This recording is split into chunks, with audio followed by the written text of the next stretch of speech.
रुक रहा। राम राम जी। आज की स्पेशल क्लास हरियाणा सीईटी खातर होगी, जिसमें Haryana current affair, national current affair, Haryana GK और नेशनल जीके का समावेश किया गया। ठीक है, तो पहला प्रश्न देखो, जब हरियाणा अलग राज्य बना था तब विधानसभा का कितने प्रतिशत हिस्सा हरियाणा प्रदेश के हिस्से के अंदर आया था। कहने का मतलब क्या है कि जिस टाइम पर हमारा हरियाणा किससे अलग हुआ था, पंजाब से अलग हुआ था। और खास तौर पर पूछा तो कौन से पंजाब से अलग हुआ था, तो आपने याद रखना हमारा हरियाणा जो था वो पूर्वी पंजाब से न्यारा हुआ था हमें। ठीक है, पूर्वी पंजाब से आप अलग हुए थे। जिस टाइम पर आप पूर्वी पंजाब से अलग हुए थे तो उस टाइम पर विधानसभा जो है टोटली क्षेत्रफल जो था, क्षेत्रफल में से 44,212 वर्ग किलोमीटर जो था उसमें 35.18% क्षेत्रफल दिया था टोटल।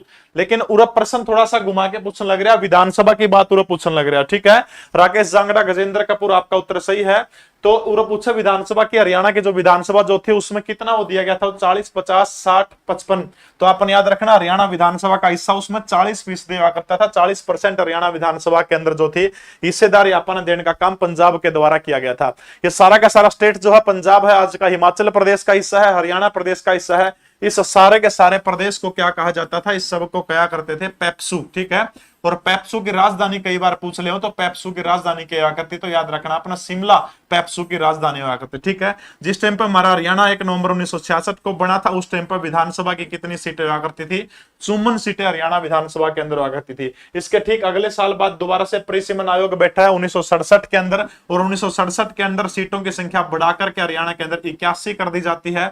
और उसके बाद में फिर क्या कर दिया जाता है, आपातकाल के बाद में 1977 के अंदर कितनी कर दी जाती है, हरियाणा विधानसभा की 90 सीटें कर दी जाती है। 1977 में कितनी होगी, तो 90 सीटें होगी 1977 के अंदर। तो तीनों आंकड़े याद रखने, जब हरियाणा बना तो पहला परिसीमन आयोग बैठा था तो 54 सीटें दी गई थी हरियाणा प्रदेश को। दूसरा परिसीमन आयोग 1968 के अंदर जब हरियाणा प्रदेश के अंदर पहली बार चुनाव होते हैं तो उसके अंदर 81 सीटें दी गई थी। उसके बाद 1977 के अंदर हरियाणा प्रदेश के अंदर जो कितनी 90 सीटें जो थी हरियाणा प्रदेश को देने का काम किया गया था। ठीक है, और हरियाणा विधानसभा की पहली बैठक जो है आपने ध्यान रखना 6 दिसंबर 1966 वो तारीख थी जब हरियाणा विधानसभा की पहली बार बैठक हुई थी। ठीक है, ये आंकड़ा, ये तारीख आपने याद रखनी कि हरियाणा विधानसभा की पहली बैठक कब हुई थी, तो तारीख है 6 दिसंबर। अनुराधा, सुषमा, इतिहास, राकेश शर्मा, सबका स्वागत है भाई। ठीक है, तो पहली जो थी बैठक जो थी वो 6 दिसंबर 1966 को हुई थी, आपने याद रखनी है। 7 जिले हुआ करते थे, हमारा हिसार जिला सबसे बड़ा था, 13,891 वर्ग किलोमीटर हिसार का क्षेत्रफल था। 7वां में सबसे छोटा कौन सा था, जींद था, 2,712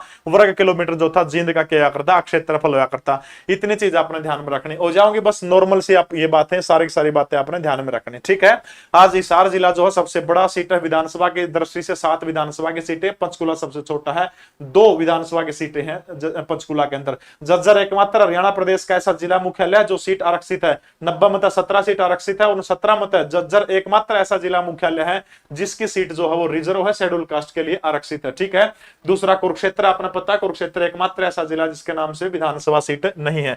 बस ये बात याद रखनी। टोटल क्षेत्रफल पूछ ले तो कितना दिया था, 35.18% दिया गया था। विधानसभा में हिस्सेदारी 40% दी गई थी। हरियाणा विधानसभा की पहली बैठक 6 दिसंबर 1966 को होती है। पेप्सू था सारा का सारा, पेप्सू की राजधानी शिमला थी, पूर्वी पंजाब था पे अलग हुए थे। 1966 में 54 सीट थी, 67 में 81 होगी, और 77 में कितनी होगी, 90 सीट, 90 होगी थी संख्या। ठीक है, अब करंट अफेयर का प्रश्न भाई, हाल ही में किस बॉलीवुड अभिनेता को फ्रेंच रिवेरा फिल्म फेस्टिवल में एक्सीलेंस इन सिनेमा अवार्ड दिया गया है। फटाफट कमेंट करके बताओ कि ऐसा कौन सा फिल्म अभिनेता है जिसको अभी हाल ही के अंदर जो है क्या किया गया था, जिसके हाल ही में जो है एक्सीलेंस इन सिनेमा अवार्ड दिया गया है। किसको, फ्रेंच रिवेरा फिल्म फेस्टिवल के अंदर। ऐसा अभिनेता कौन है, फ्रेंच रिवेरा फिल्म फेस्टिवल के अंदर एक्सीलेंस सिनेमा अवार्ड देने का काम किया गया है, तो वो है रितु, बोल दिया तेरा नाम भाई। अक्षय कुमार है, नवाजुद्दीन सिद्दीकी है, अमिताभ बच्चन है, या फिर वो वरुण धवन है। फटाफट कमेंट करके बताएंगे कि किस व्यक्ति को दिया गया था। तो आपने ध्यान रखना है नवाजुद्दीन सिद्दीकी जो है, ठीक है, गजब के अभिनेता है नवाजुद्दीन सिद्दीकी। नवाजुद्दीन सिद्दीकी को अवार्ड दिया गया है एक्सीलेंस इन सिनेमा अवार्ड। ठीक है, तो फ्रेंच रिवेरा फिल्म फेस्टिवल जो था इसके अंदर नवाजुद्दीन सिद्दीकी को एक्सीलेंस इन सिनेमा अवार्ड से क्या किया गया है, सम्मानित किया गया है। यह चीज आपने ध्यान रखनी है। अगला प्रश्न देखो भाई। हाँ, अपना जो लीसो ऐप जो है, 1 मिनट लेऊंगा, लीसो ऐप के ऊपर जो है हरियाणा सीईटी का स्पेशल बैच चल रहा है अभी, जो भी बंदा ले इसका 199 रुपए के अंदर है, 96,099 70,000। दिल्ली पुलिस का स्पेशल बैच जो है 10 जून में शुरू होगा, बहुत कम कीमत में लीजो ऐप के ऊपर। हाल ही में कौन प्रथम महिला भारतीय आर्मी में कॉम्बैट एविएटर के रूप में शामिल हुई है? करंट अफेयर का बहुत गजब का प्रश्न है भाई। यानी कौन महिला जो है भारतीय आर्मी में कॉम्बैट एविएटर के रूप में जो है जिस महिला को शामिल करने का काम किया गया है, इस महिला का नाम आपने बताना है, ठीक है। तो फटाफट देखो, अनीता खन्ना है, नीलम फोगाट है, सुषमा कार्तिक है, या फिर अभिलाषा बराक है। यानी जो ये छोरी या छोरी के करेगी भाई, बैकग्राउंड व्हाइट को नहीं हो, यो ही रहेगा, या छोरी के काम करेगी, या जो लड़ाकू हेलीकॉप्टर जो है उनको चलाने का काम करेगी, ठीक है। लड़ाकू जो हेलीकॉप्टर है उसको चलाने का काम करेगी, या भारतीय वायुसेना के अंदर शामिल है। 2-3 चीज आपने ध्यान रखना है, या जो छोरी है या हरियाणा का कौन से जिले की है, बिल्कुल सही है, अभिलाषा बराक जो है, ठीक है। अभिलाषा बराक जो है लड़ाकू हेलीकॉप्टर चलाने वाली, या फिर लड़ाकू हेलीकॉप्टर तो अपनी भाषा में बताऊं कॉम्बैट एविएटर के रूप में शामिल जो है वो कौन है? अभिलाषा बराक है। और अभिलाषा बराक का जन्म जो है कड़े की है, हरियाणा के पंचकुला जिले की है, ठीक है। अभिलाषा बराक हरियाणा के कौन से जिले की है? तो याद रखना अपना, अभिलाषा बराक जो है सीमा इतिहास सारे के सारे भाई, ये लीजो ऐप के ऊपर भी क्लास चल रही है। और टाइम बता दूं 8:17 हो चुके हैं। इस दुनिया में कुछ नहीं हो सकता हिंदुस्तान के लोगों का, नो को है रिकॉर्डिंग क्लास चालन लग रही है। जे मेरे शामी तो बैठे हैं उतना उरे मुर्गा बनाए दू मैं, आरामी आदमी, ठीक है। तो अभिलाषा बराक जो है हरियाणा के कौन से जिले से संबंध रखते हैं? तो हरियाणा के पंचकुला जिले से संबंध रखती है अभिलाषा बराक। सतीश कुमार के भाई डिस्टर्ब ना करो बेटा, उन्हें पढ़ लेने दो, ठीक है। सागर बागड़ी करे मारा गांव की छोरी, कोई बात नहीं। तो अभिलाषा बराक जो है याद रखना, इस दिन को, जिस दिन यह शामिल हुई, इस दिन को भारतीय सेना ने खासतौर पर वायुसेना के अंदर शामिल हुई है, तो इस दिन को किस रूप में मनाया? तो गोल्डन लेटर डे के रूप में मनाया, ठीक है। गोल्डन लेटर डे, ठीक है, गोल्डन लेटर डे के रूप में मनाया है, गोल्डन लेटर डे। भारतीय वायुसेना का प्रमुख कौन है? तो नाम याद रखना है, वी.आर. चौधरी जो है भारतीय वायुसेना के प्रमुख है, ठीक है। गोल्डन लेटर डे के रूप में कब मनाया गया है? जब अभिलाषा बराक ने भारतीय आर्मी के अंदर कॉम्बैट एविएटर के रूप में, यानी लड़ाकू पायलट उड़ाने वाली वो भारत की पहली महिला है। और दूसरी महत्वपूर्ण चीज आपने ध्यान रखनी है, ये हरियाणा प्रदेश की बेटी है, और हरियाणा के भी कौन से जिले से संबंध रखती है? पंचकुला जिले से संबंध रखती है। और लड़ाकू हेलीकॉप्टर चलाने वाली भारत की पहली महिला ये बनेगी। वी.आर. चौधरी भारतीय वायुसेना के क्या है? प्रमुख हैं वी.आर. चौधरी। हरियाणा का पहला काऊ हॉस्टल किस जिले के अंदर बनाया जाएगा? हरियाणा करंट अफेयर का प्रश्न है। गाय चिकित्सालय या फिर गो चिकित्सालय जो है वो हरियाणा के कौन से जिले के अंदर बनाने का काम किया जाएगा? वैसे तो प्रत्येक जिले के अंदर गौशाला है, लेकिन ये सरकारी है, ठीक है। सरकारी है ये पहला काऊ हॉस्टल। तो आपने ध्यान रखना, लगभग 5 एकड़ के अंदर हरियाणा प्रदेश का पहला काऊ हॉस्टल जो है वो हिसार, पंचकुला, भिवानी या फिर पानीपत के अंदर। तो काशी नगरी भिवानी जो है, काशी नगरी भिवानी के अंदर जो है हरियाणा प्रदेश का पहला काऊ हॉस्टल बनाने का काम किया जाएगा, ठीक है। खड़ा बनाया जाएगा काशी नगरी भिवानी के अंदर जो है हरियाणा का पहला काऊ हॉस्टल जो है वो बनाने का काम किया जाएगा हरियाणा सरकार के द्वारा। अच्छा, गौ सेवा आयोग जो है हरियाणा का, उसके अध्यक्ष कौन है? फटाफट बताइए मेरे को। गौ सेवा आयोग जो है इसके अध्यक्ष कौन है? जल्दी जल्दी कमेंट करके बताइएगा। और गौ सेवा आयोग जो है 2015 के अंदर इसका गठन हुआ था। अब आपने कमेंट करके बताना कि इसका अध्यक्ष कौन है गौ सेवा आयोग का। फटाफट बताइए जल्दी जल्दी, गौ सेवा आयोग का अध्यक्ष कौन है? तब तक 1-2 लिखा देता हूं मैं, 1-2 और लिखवा दूं आपने। रेम का बिल्कुल सही है। देखो, हरियाणा का जो वुमेन कमीशन जो है, ठीक है, जो महिला आयोग जो है, राज्य महिला आयोग, भारत का जो राष्ट्रीय महिला आयोग जो है उसके अध्यक्ष कौन है? रेखा शर्मा है। हम बिल्कुल श्रवण कुमार जो है, श्रवण कुमार गर्ग वर्तमान समय में गौ सेवा आयोग के प्रमुख है। और जो हरियाणा वुमेन कमीशन जो है इसके अध्यक्ष आपसे कोई पूछे तो वो कौन है? वो है रेणु भाटिया। अभी लास्ट में 2021 के अंदर इसको शपथ दिलाने का काम किया गया है। तो वुमेन कमीशन जो है उसकी अध्यक्षा कौन है? तो आपने याद रखना, रेणु भाटिया है। हरियाणा मानवाधिकार आयोग जो है, हरियाणा मानवाधिकार, रमेश कुमार सही उत्तर है। हरियाणा मानवाधिकार आयोग के अध्यक्ष कौन है? हरियाणा मानवाधिकार आयोग। तो हरियाणा मानवाधिकार आयोग जो है इसके अध्यक्ष हैं जस्टिस सतीश कुमार मित्तल, ठीक है। जस्टिस सतीश कुमार मित्तल जो है वो किसके अध्यक्ष हैं? तो आपने याद रखना है, वो हरियाणा मानवाधिकार आयोग के अध्यक्ष कौन है? वो है जस्टिस सतीश कुमार मित्तल। और वुमेन कमीशन के चेयरमैन कोई आपसे पूछता तो वो कौन है? रेणु भाटिया है। हरियाणा के मुख्य सूचना आयुक्त का नाम फटाफट कमेंट करके बताइएगा। हरियाणा के मुख्य सूचना आयुक्त लिख लीजिएगा, विजय वर्धन है। कौन है? विजय वर्धन जो है हरियाणा के मुख्य सूचना आयुक्त, विजय वर्धन। तो हरियाणा का जिला भिवानी जो है, जिला भिवानी के अंदर ये काम किया गया है। अगला प्रश्न देखो, हाल ही में राष्ट्रपति रामनाथ कोविंद ने किसे दिल्ली का नया उपराज्यपाल, लेफ्टिनेंट गवर्नर नियुक्त करने का काम किया है? बताओ शाबाश। दिल्ली का नया उपराज्यपाल जो है भाई स्पीड मेरी यही रहेगी, क्योंकि आपको 2x पे 1x पे करके देखने की जरूरत नहीं पड़ेगी, ठीक है। तो किसने, भारत का जो राष्ट्रपति जो है, भारत का राष्ट्रपति काम क्या, राष्ट्रपति ने दिल्ली का उपराज्यपाल बनाया है। आप सभी को पता है जो भी केंद्र शासित प्रदेश होते हैं उनमें से पांडिचेरी और दिल्ली ऐसे हैं जिनके अंदर लेफ्टिनेंट गवर्नर काम करते हैं। एक पांडिचेरी में, दूसरा दिल्ली के अंदर, क्योंकि इन्हीं दो राज्यों के अंदर कौन है, मुख्यमंत्री भी बैठते हैं। तो कौन है, फटाफट कमांड करके बताइएगा। तो विनय कुमार सक्सेना जो है, वो विनय कुमार सक्सेना जो है दिल्ली के नए क्या बने हैं, एलजी बने हैं, लेफ्टिनेंट गवर्नर, ठीक है। विनय कुमार सक्सेना दिल्ली के नए लेफ्टिनेंट गवर्नर बने हैं। हरियाणा की किस जिले की जेल में पहला पेट्रोल पंप स्थापित करने का काम किया गया, बताओ शाबाश। हरियाणा के कौन से जिले की जेल के अंदर जो है पहला पेट्रोल पंप स्थापित करने का काम किया गया है, जल्दी जल्दी कमेंट करके आप मेरे को बताएंगे।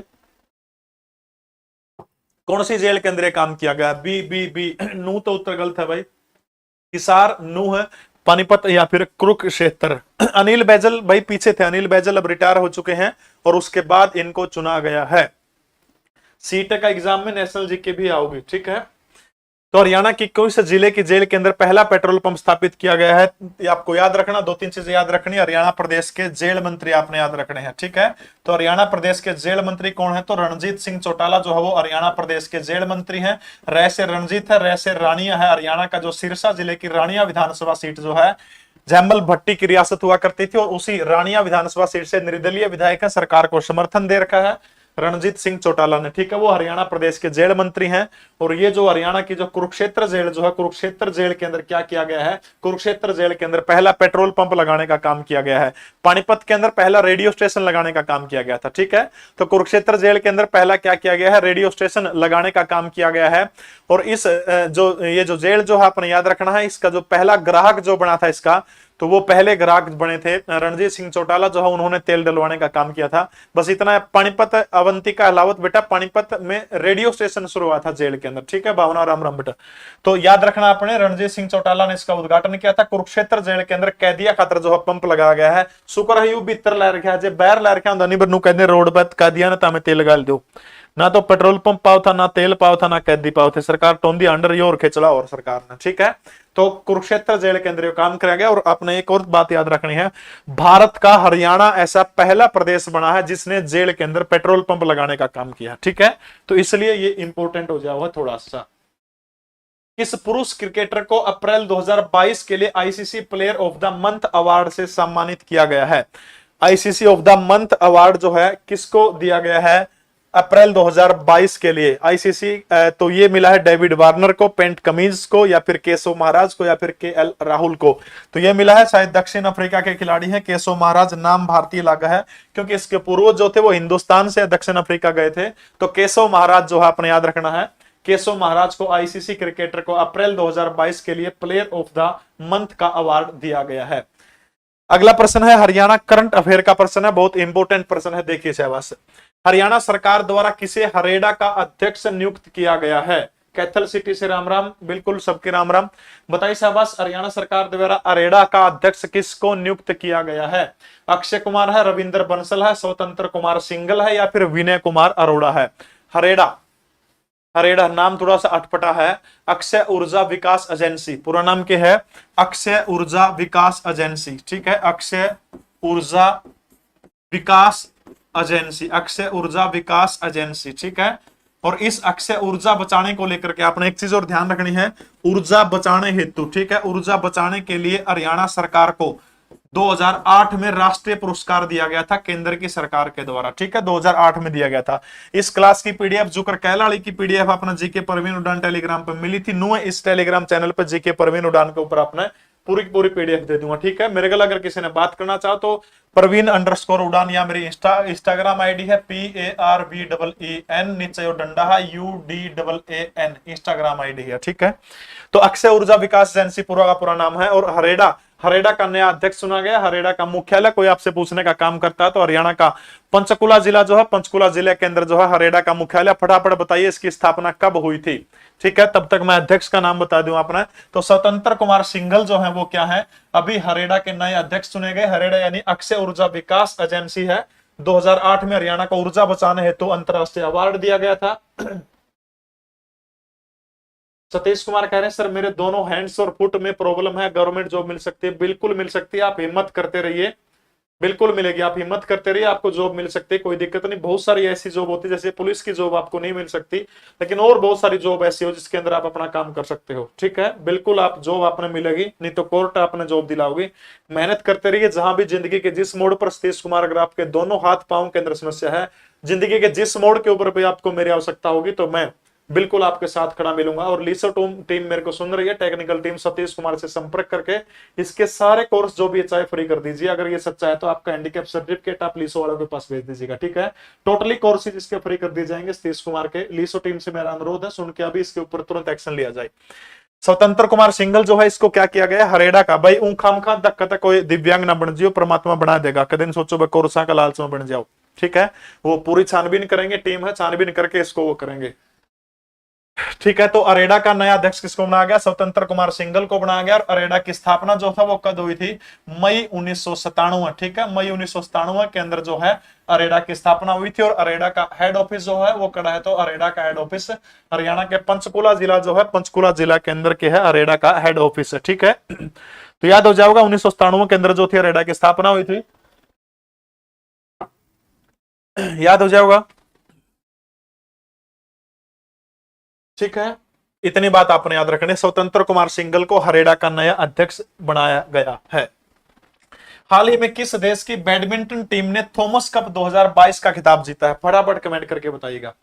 हाल ही में कौन सी टीम जो है जिसने क्या किया है,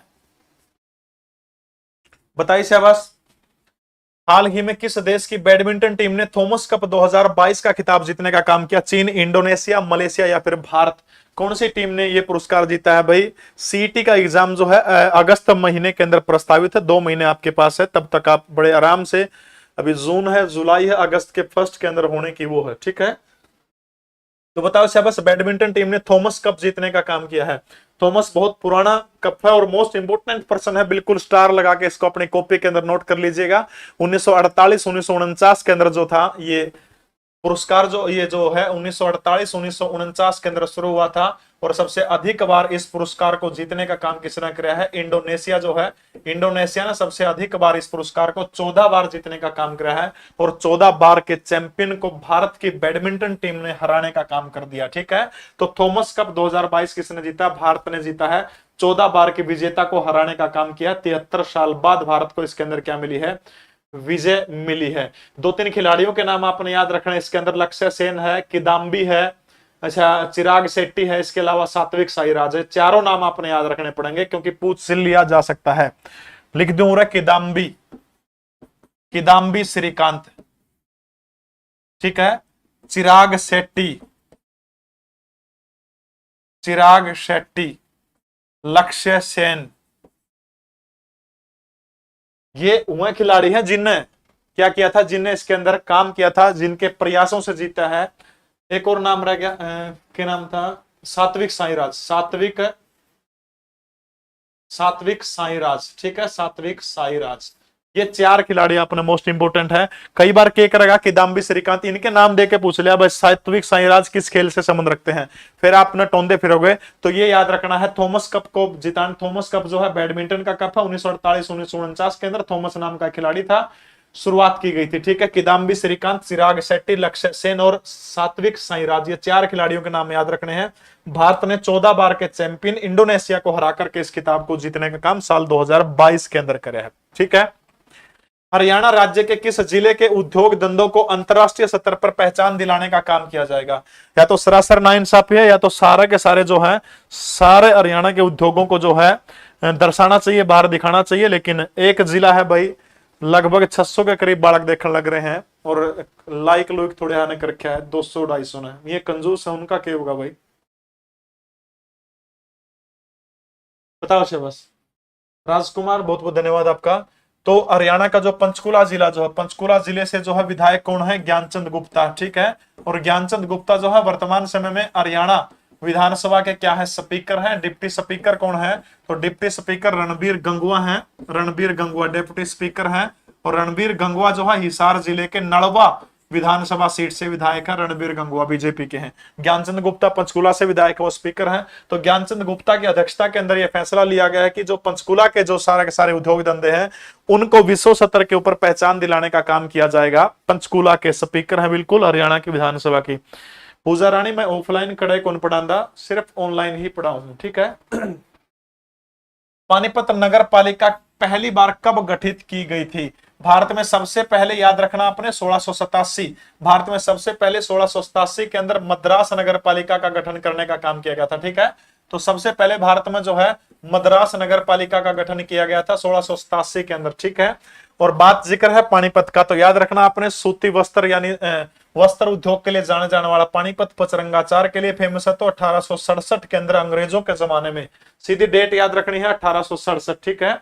1867 जो है आपने याद रखना, 1867 के अंदर जो है पानीपत नगर पालिका जो है पहली बार गठन करने का काम किया गया था 1867 के अंदर। याद हो जाओगा, सबसे पहली नगर पालिका थी मद्रास नगर पालिका थी, और ये 1867 के अंदर। इतनी चीज आपने ध्यान में रखनी है, ठीक है। अगला प्रश्न देखिए, स्थानेश्वर महादेव मंदिर की स्थापना किस राजा के द्वारा करवाई गई थी? स्थानेश्वर महादेव मंदिर, जब भगवान श्री कृष्ण, याद करिए, जब युद्ध शुरू होता है तो युद्ध शुरू होने से पहले ही जो पांडव जो थे विजय के लिए जो थे भगवान शिव की पूजा इस स्थान के ऊपर की थी। और जो जिस स्थान के, सतीश कुमार आपको एमसीक्यू बैच नहीं भाई, अगर आप वाक्य में दिव्यांग है आपको सिर्फ एमसीक्यू नहीं, जो भी बैच चाहिए बेटा आपको मिल जाएगा। 90 509 61 500 मेरा नंबर है। व्हाट्सएप पर सतीश कुमार नाम लिख के छोड़ दिए, ठीक है। नंबर तेरे को सारे बैच मिल जाएंगे, जो बैच आपको चाहिए व्हाट्सएप पर लोग के दिखाते, ठीक है। गणेकुंत ने 40-50 नंबर लेने, 40-50 नंबर ले जाओगे। हैंडीकैप में 100% तेरा कोटा है, 100% सिलेक्शन होगा, ठीक है। जिस समय पांडव जो थे, पांडवों ने विजय के लिए जो था, पांडव जो है विजय के लिए काम क्या करते हैं? भगवान शिव की आराधना करने का काम करते हैं। और एक गजब की चीज देखिएगा, 9:30 तक एक गजब की चीज देखिएगा, सबसे महत्वपूर्ण घटना क्या घटित होती है जब भगवान श्री कृष्ण अर्जुन को ज्योतिषर नामक तीर्थ स्थान के ऊपर गीता का उपदेश दे रहे हैं। तब गीता खत्म होने के बाद में अर्जुन एक बात कहते हैं भगवान श्री कृष्ण को कि गीता जो है वाकई में गजब की चीज है। तब भगवान कृष्ण कहते हैं कि गीता मानव मात्र का ग्रंथ है, ये न किसी धर्म का ग्रंथ है, न किसी जाति का ग्रंथ है, न किसी व्यक्ति विशेष का ग्रंथ है, ये तो प्रत्येक दुनिया के प्रत्येक प्राणी का ग्रंथ है। और मुझे गर्व है कि ये मेरा ग्रंथ है। प्रत्येक व्यक्ति को गीता पढ़नी चाहिए।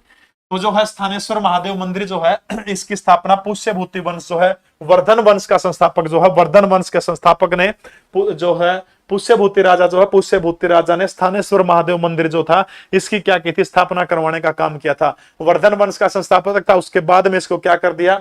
इसको बाद में तोड़ने का काम कर दिया गया। बिल्कुल बागड़ी राहुल चोपड़ा की ही ये देन है। राहुल चोपड़ा मेरे कंटेंट के अंदर बड़ी मदद करते हैं। राहुल भाई का बहुत बहुत धन्यवाद। गवर्नमेंट जॉब के अंदर काफी कम उम्र के अंदर राहुल बड़े फ्री के अंदर बच्चों को बड़ा अच्छा कंटेंट प्रदान करते हैं। तो बड़े गजब के व्यक्तित्व के धनी हैं। हिसार जिले के पास में तलवंडी राणा गांव के सपूत हैं भाई राहुल चोपड़ा, उनका बड़ा योगदान है। तो उसके लिए मैं राहुल भाई का बहुत बहुत धन्यवाद करता हूं। ठीक है, तो याद रखना पुष्यभूति राजा जो है, पुष्यभूति राजा ने इसका क्या करवाया था? इसको बनवाने का काम किया था। कालांतर में बाद में क्या कर दिया गया? सुंदर सुथार जी बहुत बहुत धन्यवाद, आपका भी बड़े अच्छे काम कर रहे हैं आप भी हरियाणा के अंदर। तो कालांतर के अंदर जो है स्थानेश्वर महादेव मंदिर जो इसको तोड़ने का काम कर दिया था। बाद में मराठा जो थे, मराठा का एक सेनापति हुआ करता था, आपने नाम सुना होगा, सदाशिवराव भाऊ। पानीपत की तीसरी लड़ाई के बाद में इसका पुनर्निर्माण करवाने का काम किया था सदाशिवराव भाऊ। ठीक है, सदाशिवराव भाऊ जो है इन्होंने इस मंदिर को दोबारा से खड़ा करने का काम किया था। पुष्यभूति वंश का राजा था। हिंदुस्तान के आप चाहे कितने भी वो देख लीजिए, यदि आप वहां गए कुतुब मीनार के अंदर आप गए तो कुतुब मीनार के पास में एक जगह मिलेगी, एक कोतुल इस्लाम मस्जिद, जो उसके ठीक बाहर एक बोर्ड लगा हुआ है। उस बोर्ड के ऊपर लिखा है कि इस कुतुब मीनार को 27 हिंदू मंदिरों को तोड़ के बनाया गया। बात मैं कौन कहता? भारतीय पुरातत्व विभाग कहता है। ठीक है, सीटी में हरियाणा जी क्या होगी दीपक भाई, लिख के ले ले। ठीक है, तो सदाशिव भाव जो है इसने क्या किया था? इसका पुनर्निर्माण करवाने का काम किया था। बस इतनी याद रखनी है। पांडवों ने विजय के लिए प्रार्थना करने का काम किया था। हरियाणा के बच्चों को स्कूलों में मुफ्त टैबलेट वितरण योजना जो है, इसको क्या नाम दिया गया है? 15 हजार के जो है करीब टैबलेट मिलेंगे हरियाणा के बच्चों को।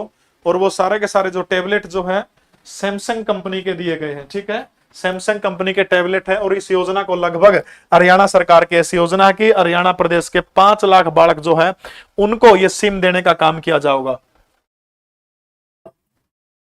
हरियाणा के रोहतक जिला जो है, गगन पूछ रहे एससी में कितने नंबर चाहिए बेटा, ये को सा पेपर देखा मैंने, बता नहीं पेपर किसा होगा, ये बेफजूल की बात है, तेरी तैयारी करता रहो। 5 लाख, ठीक है, 5 लाख जो है अपने याद रखना है, 5 लाख बड़का का दिया गया है। और हरियाणा के जो महर्षि दयानंद यूनिवर्सिटी रोहतक जो है, रोहतक से इसकी शुरुआत हरियाणा के मुख्यमंत्री मनोहर लाल खट्टर के द्वारा करने का काम किया गया है। और इस योजना का नाम क्या है, ई अधिगम योजना। समस्या क्या है फिर हमारा हरियाणा में योजना सफल क्या तक होती, नीरज राम भाई सबसे बड़ी दिक्कत क्या है, तव खट्टर ने ये टेबलेट बैंड दिए, ठीक है, टेबलेट बैंड दी ना, तो उनमें सिम बालक ना, सिम ना रिचार्ज, कहा था छुट्टियां में पढ़ाई होगी, बालका छुट्टी हो रही है, 5 महीने शायद खट्टर ना बैंडे थे। उसके बाद में ना सिम या योजना खाम खा नरी फ्लॉप जाओगी, हजारों करोड़ रुपए सरकार के खाम खा लग जाए, शायद कदे 350 करोड़ रुपए लागेंगे। इतने रुपया में ना लगभग एक स्कूल में 20 लाख रुपया के टेबलेट आओ, अगर 400 बालक पढ़े तो 20 लाख रुपया के, और 20 लाख रुपया में शायद उस पूरे स्कूल को स्मार्ट स्कूल बनाया जा सके। बहुत सारी योजना है उसका, ठीक है। तो ई अधिगम योजना शुरुआत करी गई है। औपचारिक शिक्षा न मिलने के बावजूद भी किस लोक गायक पर अनुसंधान कार्य किया गया है। औपचारिक शिक्षा न मिलने के बाद भी, यानी सीधी सी बात है, थोड़ा सा सिंपल और इस प्रश्न को कर दूं कि अनपढ़ होते हुए भी किसके ऊपर पीएचडी करने का काम किया जाता है। ये गजब की चीज है। तो पीएचडी, अनपढ़ होते हुए पीएचडी करने का काम किया जाता है नेकीराम पंडित लक्ष्मीचंद सर छोटराम या फिर चौधरी देवीलाल। एक ही व्यक्ति है ऐसा, साल 1903 के अंदर सोनीपत जिले के जाटी गांव के अंदर जिनका जन्म हुआ था, गांव जाटी, ठीक है, गांव जाटी सोनीपत के अंदर साल 1903 के अंदर इनका जन्म हुआ था। मानसिंह जो थे, एक गांव जिक्र है, एक व्यक्ति है जिसका नाम है मानसिंह, अंधे थे मानसिंह, और मानसिंह को दादा लक्ष्मीचंद ने अपना क्या बनाया था, अपना गुरु बनाया था मानसिंह को, ठीक है। बहुत बार प्रश्न आया है तो लक्ष्मीचंद का गुरु कौन है, तो मानसिंह जो है वो लक्ष्मीचंद के गुरु हैं। इनके पिता का नाम एक पेपर में एचएसएससी ने ऑनलाइन पेपर में पूछा था, तो याद रखना है उद्मी राम इनके फादर का नाम था, ठीक है। इनके फादर का नाम क्या था, उद्मी राम। उद्मी राम के घर 1903 के अंदर जाटी कला सोनीपत के अंदर जिस महान शख्स का जन्म हुआ था, कई नामों से हरियाणा प्रदेश के अंदर इनको जाना जाता है, जैसे सूर्य कवि के नाम से, ठीक है, सूर्य कवि। इसके अलावा सूफी दर्शन की मीरा, सूफी दर्शन की मीरा किसको कहा जाता है, सूफी दर्शन की मीरा, दादा लक्ष्मीचंद को सूफी दर्शन की मीरा कहा जाता है, किसको, लक्ष्मीचंद को, ठीक है, सूर्य कवि। इसके अलावा संपूर्ण कविता का कालिदास भी दादा लक्ष्मीचंद को कहा जाओ, ठीक है, संपूर्ण कविता का कालिदास, संपूर्ण कविता दादा लक्ष्मी के सारे प्रश्न हो गए जितने पेपर में आए हैं। संपूर्ण कविता का कालिदास किसको कहा जाओ है, तो संपूर्ण कविता का कालिदास भी दादा लक्ष्मीचंद को कहा जाओ, ठीक है। 1903 जाटी कला में जन्म हुआ था, मानसिंह गुरु थे, सूर्य कवि, सूफी दर्शन के मीरा, संपूर्ण कविता का कालिदास, उद्मी राम के घर के अंदर जन्म हुआ था। इस शख्स ने 1945 के अंदर मृत्यु हुई थी। आज से लगभग मान के चलो 77-78 साल पहले वो चीजें बता दी थी जो आज ओन लग रही है। लोभ का कारण बल घट जाएंगे, पाप की जीत होया करेगी, भाई बाण का चाला मुकदमा बिगड़ी नीत रहा करेगी, कोई ना यार मिले जगत में, ना साची प्रीत रहा करेगी, भाई ने भाई मारेगा, ना कुल की रीत रहा करेगी। यानी बाण भाई के झगड़े आज तक 70 साल पहले क्यों नहीं करते, वीर नौकरी करेंगे, मर्द घर रहा करेंगे, बात लुगाई नौकरी आज करने लगी है 10-20 साल तक, दादा लक्ष्मी 80 साल पहले बताया गया था ये बात सारी, ठीक है। सोनीपत से नमस्कार भाई। चलो इतनी बात याद रखनी। तो अनपढ़ होते हुए पीएचडी किसके ऊपर हुई थी, पंडित लक्ष्मीचंद के ऊपर। इनके शिष्य पंडित मांगेराम और जाट मेहर सिंह जो थे वो इनके प्रसिद्ध शिष्यों के अंदर शामिल थे। हरियाणा के किस स्थान का चारपाई बुनाई का सूती निवार देश भर में पहला स्थान रखता है। बहुत गजब का प्रश्न है, बताइए शाबाश, जल्दी जल्दी कमेंट करके बताइएगा शाबाश। हरियाणा के किस स्थान का चारपाई बुनाई का सूती निवार देश भर में पहला स्थान रखता है। गोहाना सोनीपत के अंदर, आदमपुर हिसार के अंदर, पानीपत के अंदर, या फिर बिलासपुर यमुनानगर के अंदर। तो आपने याद रखना जो खाट जो अपनी खाट का जो निवार जो सूती निवार जो है, निवार समझो हो खाट जिसका पलंग कहते हैं, यहाँ पे मांजा कहते हैं, हाँ मांजा में इतनी चौड़ी पटियाला हुआ, उस निवार की बात मैं करूं, ठीक है। तो याद रखना आपने गोहाना जिला सोनीपत, गोहाना की जलेबी भी फेमस है ताऊ माथुराम की। तो गोहाना जिला सोनीपत का निवार जो है वो देश भर में क्या रखता है, प्रथम स्थान रखता है गोहाना सोनीपत। अगला प्रश्न देखो, नरकातारी तीर्थ किस नदी के किनारे स्थित है और जिसका नाम महाभारत के अंदर क्या किया गया है, उल्लेख किया गया है, नरकातारी तीर्थ के बारे में पूछ रखा है। ये जो नरकातारी तीर्थ जो है इंपॉर्टेंट चीज आपने एक दो और इसकी ध्यान रखनी है। इसका दूसरा नाम जो है अनरक तीर्थ भी है, ठीक है, अनरक तीर्थ, अनरक तीर्थ, ठीक है, अनरक तीर्थ। जिला कुरुक्षेत्र जो है, जिला कुरुक्षेत्र को एक बात कही जाओ, कुरुक्षेत्र को वैदिक सभ्यता का पालना कहा जाओ, ठीक है, यानी हरियाणा के किस जिले को वैदिक सभ्यता का पालना कहा जाओगा, ठीक है। तो याद रखना आपने, वैदिक सभ्यता का पालना राजा कुरु की धरती कुरुक्षेत्र को कहा जाओ है। तो नरकातारी तीर्थ कौन सी नदी के किनारे है? यमुना नदी, घग्गर नदी, सरस्वती नदी या फिर गंगा नदी।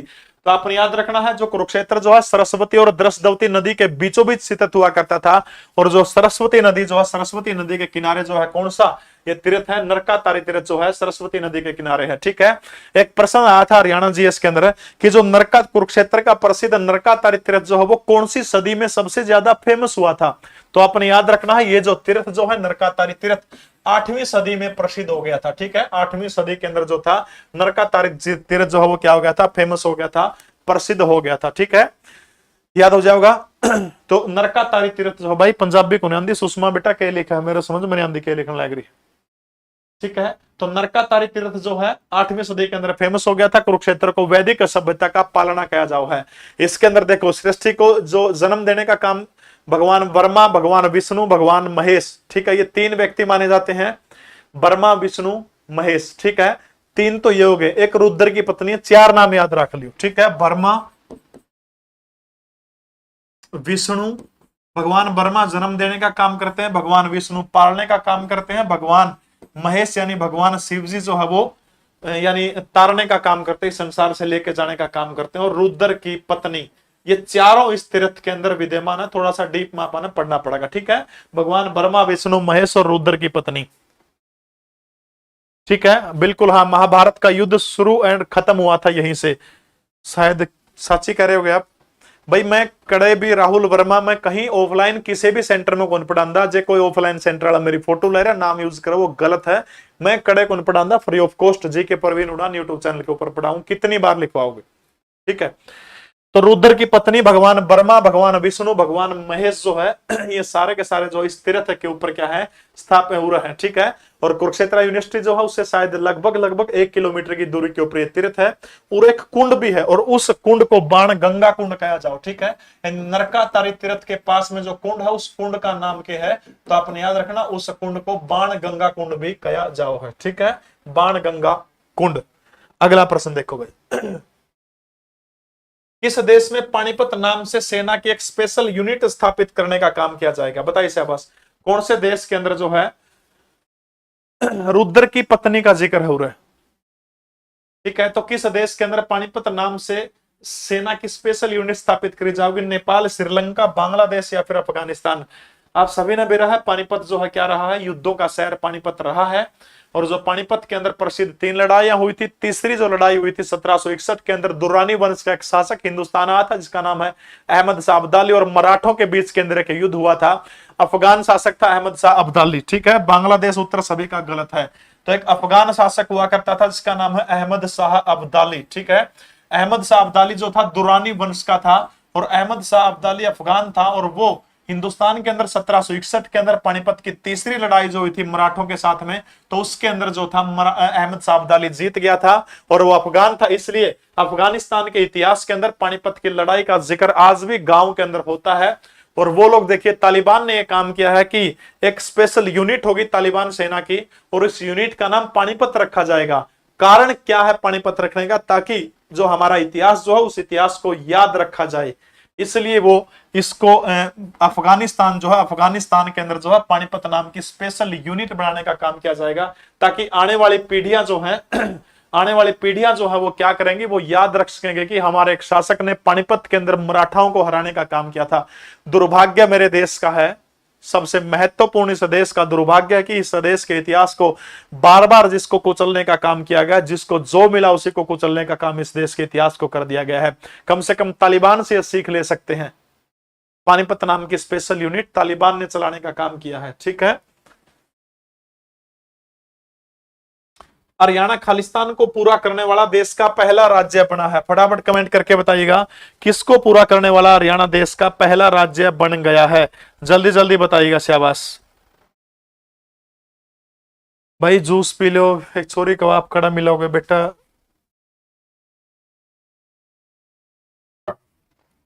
घरा रहा करो मारे। नेक्स्ट क्वेश्चन आ गया भाई, देख ले। हरियाणा पूरा करने वाला पहला राज्य, जलीय स्तर का मानचित्रण, पुलिस स्टेशन, भारत रत्न, पद्मश्री। तो बिल्कुल आसान से ऑप्शन दिए हैं। तो जलीय स्तर का मानचित्रण पूरा करने वाला हरियाणा भारत का पहला राज्य है। हरियाणा ग्रुप डी के अंदर यह प्रश्न पूछा था एचएसएससी ने। हरियाणा सरकार किस देश की तर्ज के ऊपर हैप्पीनेस इंडेक्स लागू करने का काम करेगी?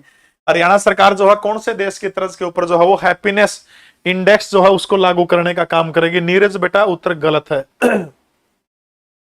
भूटान, सिंगापुर, फिनलैंड या फिर अमेरिका? अर्जुन सिंह आपका उत्तर बिल्कुल सही है। अमित मेहरा, अवंतिका, काव्या, आप सभी के उत्तर बिल्कुल सही है। तो भूटान एक देश है, भूटान देश की तर्ज के ऊपर हैप्पीनेस इंडेक्स लागू करने का काम करेगी। भूटान गजब का देश है भूटान। भूटान में है ना आज भी भारत तक 30-40 रुपये सस्ता पेट्रोल है, 20-30 रुपये सस्ता डीजल मिल जाएगा आज भी भूटान के अंदर। भारत में तो ले जे हैं अपने तो महंगा ले जे और जमा आराम तो सस्ता हो कर दे। कितनी गजब की चीज है, गजब का देश है भूटान। आपको एक और गजब की बात बताऊं, भूटान के अंदर एक भी वृद्धाश्रम नहीं है, एक भी वृद्धाश्रम नहीं है। भूटान के अंदर तंबाकू के ऊपर बैन भी रखा लगा था 1729 में तंबाकू के ऊपर बैन लगाने वाला दुनिया का पहला देश बन गया है भूटान। बना था 1729 में तंबाकू के ऊपर बैन लगाने वाला दुनिया का पहला देश बना था भूटान। दूसरी महत्वपूर्ण चीज 2004 के अंदर भूटान के अंदर धूम्रपान को कानूनी रूप से बैन कर दिया था। पूरे देश में धूम्रपान में भूटान के अंदर जो है पूरे देश में कहीं भी धूम्रपान नहीं कर सकते, सीधा जेल के अंदर बंद। एक और एंड चीज बताऊं, मैं सौभाग्य से 3 देशों की यात्रा करने का मौका मिला है, नेपाल, भूटान, बांग्लादेश। नेपाल और भूटान में वीजा कौन लगता? बांग्लादेश में 16 दिसंबर को एक दिन के लिए हम लोग फ्री जा सकते हैं। तो तीनों देशों की यात्रा करने का सौभाग्य मिला। नेपाल तक तो अपना रोटी बेटी का नाता है, क्योंकि नेपाली के और हमारे हरियाणवी के बहुत सारे वर्ड मिले जो आप नून कवा नमक न। नेपाल में भी नेपाली आपके पास बरंदा हो तो नूने कहोगा, नमक कौन कहो, ठीक है। जो आप नून कवा, आप धूप न गाम कवा तो नेपाली वाले भी गाम कहोगे, गाम निकल रहे हैं। मेरे 17-18 वर्ड याद होगा कर दे भूल गए। और एक और बताऊं, नेपाल के अंदर बहुत गजब की चीज है, उनका सबसे बढ़िया चीज वो क्या मानना, जब नेपाल के लोग जो है उनकी छोरी बैज के ब्याह कर लेनी तब माँ बाप बहुत ज्यादा खुशी हो। नेपाल के अंदर उल्टा सिस्टम है, ठीक है। हाँ, भूटान के अंदर जीव हत्या नहीं कर सकते। जब आप जो पश्चिम बंगाल से आप जब भूटान जाओगे ना, सीमा लगा है, तो वहां जीव हत्या नहीं है। और जो पुल सा बन रहा है भूटान और अपने बीच में श्यामची एक जगह, उस आगे जब सीधे इंडिया में टक्कर मारा नहीं, इंडिया में बड़ा, हाँ बढ़ते चुगरदा खोखे लग रहे हैं, मीट मांस चुगरदा नूना भी सड़क का दोनों साइड में नरा इंडिया में बढ़ते नरा मीट है। पूरे भूटान के अंदर जीव हत्या नहीं कर सकते। शशि भाई क्या लेके आए थे भाई? लेके आने का तुम तेने क्या बताऊं बेटा, रहने दे। ऋग्वेद में हरियाणा का नाम क्या था? बताइए शाबाश। ऋग्वेद के अंदर हरियाणा का नाम क्या था?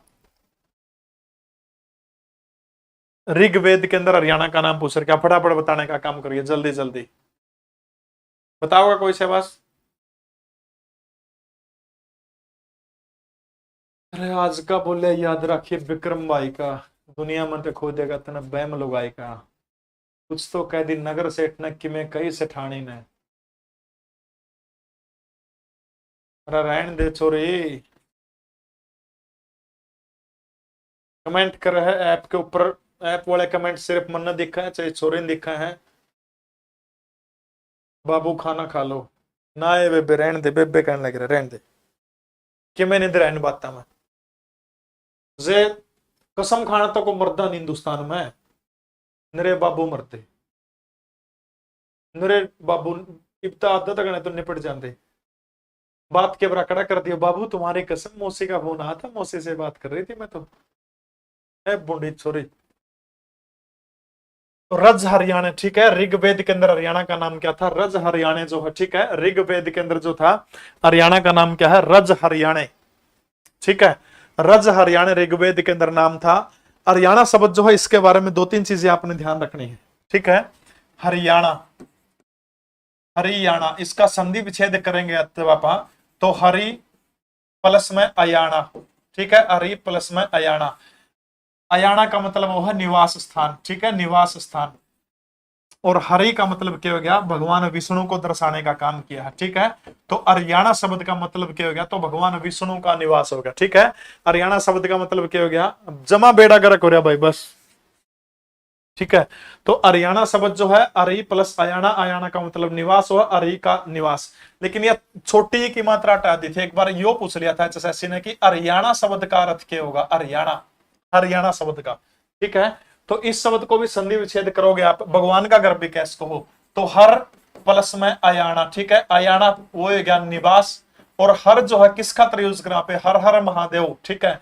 दो चीज अगर नु आज हरियाणा शब्द का अर्थ तो भगवान विष्णु का निवास या फिर हरि का निवास आप कैस कहो या फिर भगवान का निवास। लेकिन जब इस शब्द का तो छोटी ई की मात्रा या मात्रा हटा दी जाए और नु पूछा था ऐसे ने कि हरियाणा शब्द का अर्थ क्या है, हरियाणा शब्द का, तब हर हर किस खातर बोला, हर हर महादेव।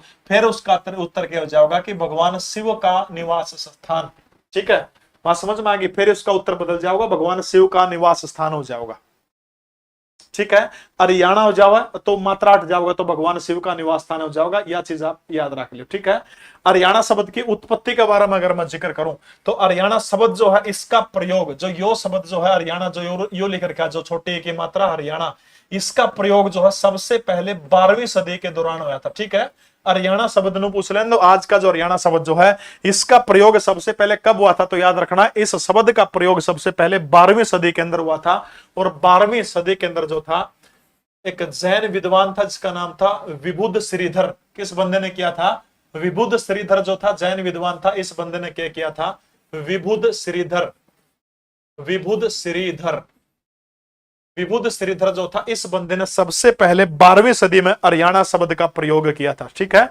12वीं सदी में था। और 12वीं सदी में जो था हरियाणा प्रदेश की राजधानी, कोई आपसे पूछता है तो हरियाणा प्रदेश की राजधानी क्या हुआ करती, दिल्ली हुआ करती 12वीं सदी के दौरान, ठीक है। ये 5-7 चीजें आपने याद रखनी है। तो ऋग्वेद में हरियाणा का नाम क्या था, रज हरियाणा था। हरियाणा शब्द का अर्थ पूछ ले तो विष्णु का निवास, छोटे की मात्रा लग रही तो विष्णु का स्थान, भगवान का निवास। अगर इसका तो मात्रा हटा दी हरियाणा तो हर भगवान शिव को दर्शाओ, हर हर महादेव, तो यो क्या हो जाएगा, शिव जी का निवास स्थान। हरियाणा शब्द का प्रयोग पहली बार 12वीं सदी के अंदर जो था जैन कवि विबुध श्रीधर के द्वारा किया गया था, ठीक है, जैन कवि विबुध श्रीधर के द्वारा। और 12वीं सदी में जो थी हरियाणा प्रदेश की राजधानी कोई आपसे पूछे तो दिल्ली थी, ठीक है। सुरेंद्र कुमार इसी बात ना करो भाई, मैं किसी बात करूं बोले जी, ब्लूटूथ फोन में देखने लग रहा हूं, मैं थोड़ा करूं यार, मेरे ऊपर इल्जाम लाओ, बाबू कहने लग रही ले, बता मेरी उम्र है बाबू सुनन की पे। सुमन कौशिक बेटा घड़ी मेरी है, मैं खरीद के लिया था इशार पे, कौन देना हो थी। वर्ष 1966-67 में चालू कीमतों पर हरियाणा राज्य की प्रति व्यक्ति आय कितनी थी, बताइए शाबाश, बताओ शाबाश। मेरे ऊपर इल्जाम लाओ, आजकल के तो चाव है वो कायदे, बाबू कह दे, सोना कह दे। राजकुमार बहुत बहुत धन्यवाद आपका भाई। शायर में और पढ़ने का टाइम को लगता, अगर किसी ने शायर भेजने तो आपके नाम सहित बोलूंगा, ठीक है, अगली क्लास में 90-509-61-500 इस नंबर पर शायर जो है मैंने व्हाट्सअप कर दियो, बिल्कुल नाम सहित बोलने का काम करूंगा 90-509-61-500 पे। तो 1966-67 के अंदर जो था जिस टाइम पर हमारा हरियाणा बना था, बिल्कुल सही है, घ यानी ग 608 रुपए हरियाणा की प्रति व्यक्ति आए थे, कितनी थी, 608 रुपए जो थी हरियाणा की प्रति व्यक्ति आय कितनी थी, 608 रुपए आते थे उस टाइम पर। आज लगभग जो है 2021 की मैं बात करूं तो 2,39,535 रुपए है, ठीक है, 2,39,535। अभी बजट के अंदर मनोहर लाल खट्टर ने आंकड़ा बताया था, तो 2,39,535 प्रति व्यक्ति आय आज हरियाणा प्रदेश के अंदर है। और 1966-67 के अंदर प्रति व्यक्ति आय कितने रुपए हुआ करती, तो 608 रुपए प्रति व्यक्ति आय हुआ करती, ठीक है। इतनी चीज आपने ध्यान रखनी है। अगला प्रश्न देखिए, राष्ट्रीय विज्ञान दिवस के अवसर पर, उड़ता पकड़ना शुरू करो, प्रश्न है राष्ट्रीय विज्ञान दिवस कब मनाया जाओ, तो प्रत्येक 28 फरवरी को कौन सा दिन मनाया जाओ, राष्ट्रीय विज्ञान दिवस मनाया जाओ है। हरियाणा के कितने वैज्ञानिकों को हरियाणा युवा विज्ञान रत्न पुरस्कार से सम्मानित किया गया था। ये जो युवा विज्ञान रत्न पुरस्कार जो है इसकी इनामी राशि आपने ध्यान रखनी है, तो 4 लाख रुपए इनामी राशि दी जाओ है, 11, 15, 20, 25, बताओ शाबाश। राहुल वर्मा हरियाणा कैसे बना था, इसके नामकरण के ऊपर एक वीडियो बना रखी है मैंने, हरियाणा का इतिहास। जब यूट्यूब में आप सर्च करोगे तो सबसे ऊपर मेरी वीडियो आएगी, उसमें सारी चीज दे रखी है, ठीक है। देखो भाई, ये जो विज्ञान रत्न पुरस्कार है कितने रुपए मिले हैं, तो 4 लाख रुपए इसके अंदर मिले जाओ, ठीक है। अब की बार ऐसा हुआ 2021 में पहली बार हरियाणा के इस इतिहास के अंदर जो था दो, अच्छा एक चीज और याद रखनी इसकी, 40 साल से कम उम्र के लोगों को दिया जाओ भाई, युवा है, ठीक है, 40 साल से कम उम्र होनी चाहिए। 4 लाख रुपए मिला है। पहली बार 2 लुगाइया ने 2 महिला ने दिया है, डॉक्टर सुशीला मान को, ठीक है, डॉक्टर सुशीला मान, डॉक्टर सुशीला मान। और दूसरी महिला कौन है, इलोरा सेन, इलोरा सेन, ठीक है। दूसरी महिला कौन है, इलोरा सेन, ठीक है। 2 महिलाएं हैं। इस क्लास की पूरी पीडीएफ जीके परवीन उड़ान टेलीग्राम के ऊपर आपने यूं क्यों दे दूंगा, ठीक है। मिल जाओगे अपना सारे सारे। क्लास प्रीति अभी चलेगी बेटा, अगर रोटी खानी है तो खा ले, ठीक है। तो 2021 में पहली बार इस 2 महिलाओं ने मिला, तो दोनों महिलाओं के नाम याद रखने, डॉक्टर सुशीला मानो, इलोरा सेन। 4 लाख रुपए इसमें पुरस्कार मिला है। 40 साल से कम उम्र होनी चाहिए। विज्ञान दिवस 28 फरवरी में मनाया जाओ है। और अब की बार कितने युवा वैज्ञानिकों इस पुरस्कार को देने का काम किया, तो आपने याद रखना है 11 वैज्ञानिकों को यह पुरस्कार दिया गया। कितने वैज्ञानिकों को दिया गया है, 11 वैज्ञानिकों को इस पुरस्कार से सम्मानित करने का काम किया गया है। हौजरी उद्योग के रूप में प्रसिद्ध जिला कौन सा है, फटाफट कमेंट करके बताइएगा। हौजरी उद्योग के रूप में प्रसिद्ध कौन सा है, रोहितास राजा का जो है रोहतक जो है वो हौजरी उद्योग के रूप में क्या है, फेमस है, प्रसिद्ध है। हरियाणा में कितने ऑटोमेटिक वेदर स्टेशन है, फटाफट बताइएगा कि हरियाणा के अंदर जो है। सुरेंद्र कुमार भाई, कोई भी अगर आप मैंने युवा पुरस्कार में 1 लाख मिला, इसमें 4 मिला, दोनों अलग अलग हो गए भाई। पीडीएफ एंसर अटैच करके थे अजय कुमार, कल भी भेजी थी मैंने, ठीक है। विज्ञान रत्न में तो 4 लाख है और युवा के अंदर 1 लाख रुपए हैं, दोनों अलग अलग चीजें हैं, ठीक है। क्लियर होगी, दोनों अलग अलग चीजें, ठीक है। तो हरियाणा में कितने ऑटोमेटिक वेदर स्टेशन पूछ रखा है, कितने हैं, ठीक है। अरे बता तो दिया, विज्ञान रत्न में 4 लाख रुपए है, युवा विज्ञान रत्न जो उसमें 1 लाख रुपए नाम है। दोनों लिख लियो, अलग अलग नोट करने का काम कर लियो, ठीक है। सीटी का प्रैक्टिस बैच लिसो ऐप के ऊपर चल रहा है, सिर्फ 199 रुपए के अंदर 14 के 14 सब्जेक्ट लाइव पढ़ाए जाओगे। सिर्फ प्रैक्टिस बैच है, थ्योरी नहीं करवाए जाओगे उसमें। पहले 32 होया करते वेदर स्टेशन, अब 4 और नए जोड़ दिए गए हैं। तो टोटल हरियाणा प्रदेश के अंदर जो ऑटोमेटिक वेदर स्टेशन है वो कितने हो गए, तो 36 ऑटोमेटिक वेदर स्टेशन है। कितने हैं, 36 ऑटोमेटिक वेदर स्टेशन हो गया आज हरियाणा में। सभी बड़ी नदियों को प्रदूषण रहित करना किस पंचवर्षीय योजना का लक्ष्य था। भारत की जितनी भी बड़ी नदियां हैं उनको प्रदूषण रहित करना जो था, ये कौन सी पंचवर्षीय योजना का लक्ष्य था। मनीषा कोई नहीं बेटा, लेट होगी तो बाद में मिल जाओगी आपने यह क्लास, ठीक है। तो देखो, सबसे पहले जो थी पंचवर्षीय योजना जो थी, कब शुरू हुई थी, एक ट्रिक याद रख लियो, जो पंचवर्षीय 2 मिनट में करा दूंगा पंचवर्षीय योजना। एक कोड याद रख लियो 322, जिसका 322 याद हो गया ना, सारी पंचवर्षीय योजना याद हो जाओगी, 322 याद हो जाएगा, ठीक है। पहला देखो, पहली पंचवर्षीय योजना 1951 तक लेकर कब तक चली थी, 1956 तक चली थी, ठीक है। दूसरी पंचवर्षीय योजना 1956 से लेकर के 1961 तक चली थी। तीसरी पंचवर्षीय योजना 1961 से लेकर के 61 में 5 जोड़ दो 1966 तक चली थी। तीनों योजना 5-5 साल चली थी। फटाफट लिखूंगा, ठीक है। वेदर स्टेशन जरा मौसम की सूचना दी जाकर, मौसम बड़ा बेईमान है, ठीक है। तो पहले 1951 में शुरू हुई, 5 जोड़ दो 56 तक चली, 56 से 61 तक चली, 61 से 66 तक चली। पहली 3 ठीक ठाक चली, अब पहली 3 के बाद में 3 जोड़ दो, बस यो काम करना। तो 1900 कितना आ जाएगा, 69 आ जाएगा। चौथी पंचवर्षीय योजना 1969। फिर अगली 2 के बाद 2 जोड़ दियो, अगली 2 के बाद 2 का गैप जोड़ दियो। 8वीं पंचवर्षीय योजना जो थी, ठीक है, 12वीं पंचवर्षीय योजना 2012 में हुई थी। हाँ, अवकाश हुआ था, फिर कभी पूरा टॉपिक कराऊंगा इसका कभी ना कभी, ठीक है।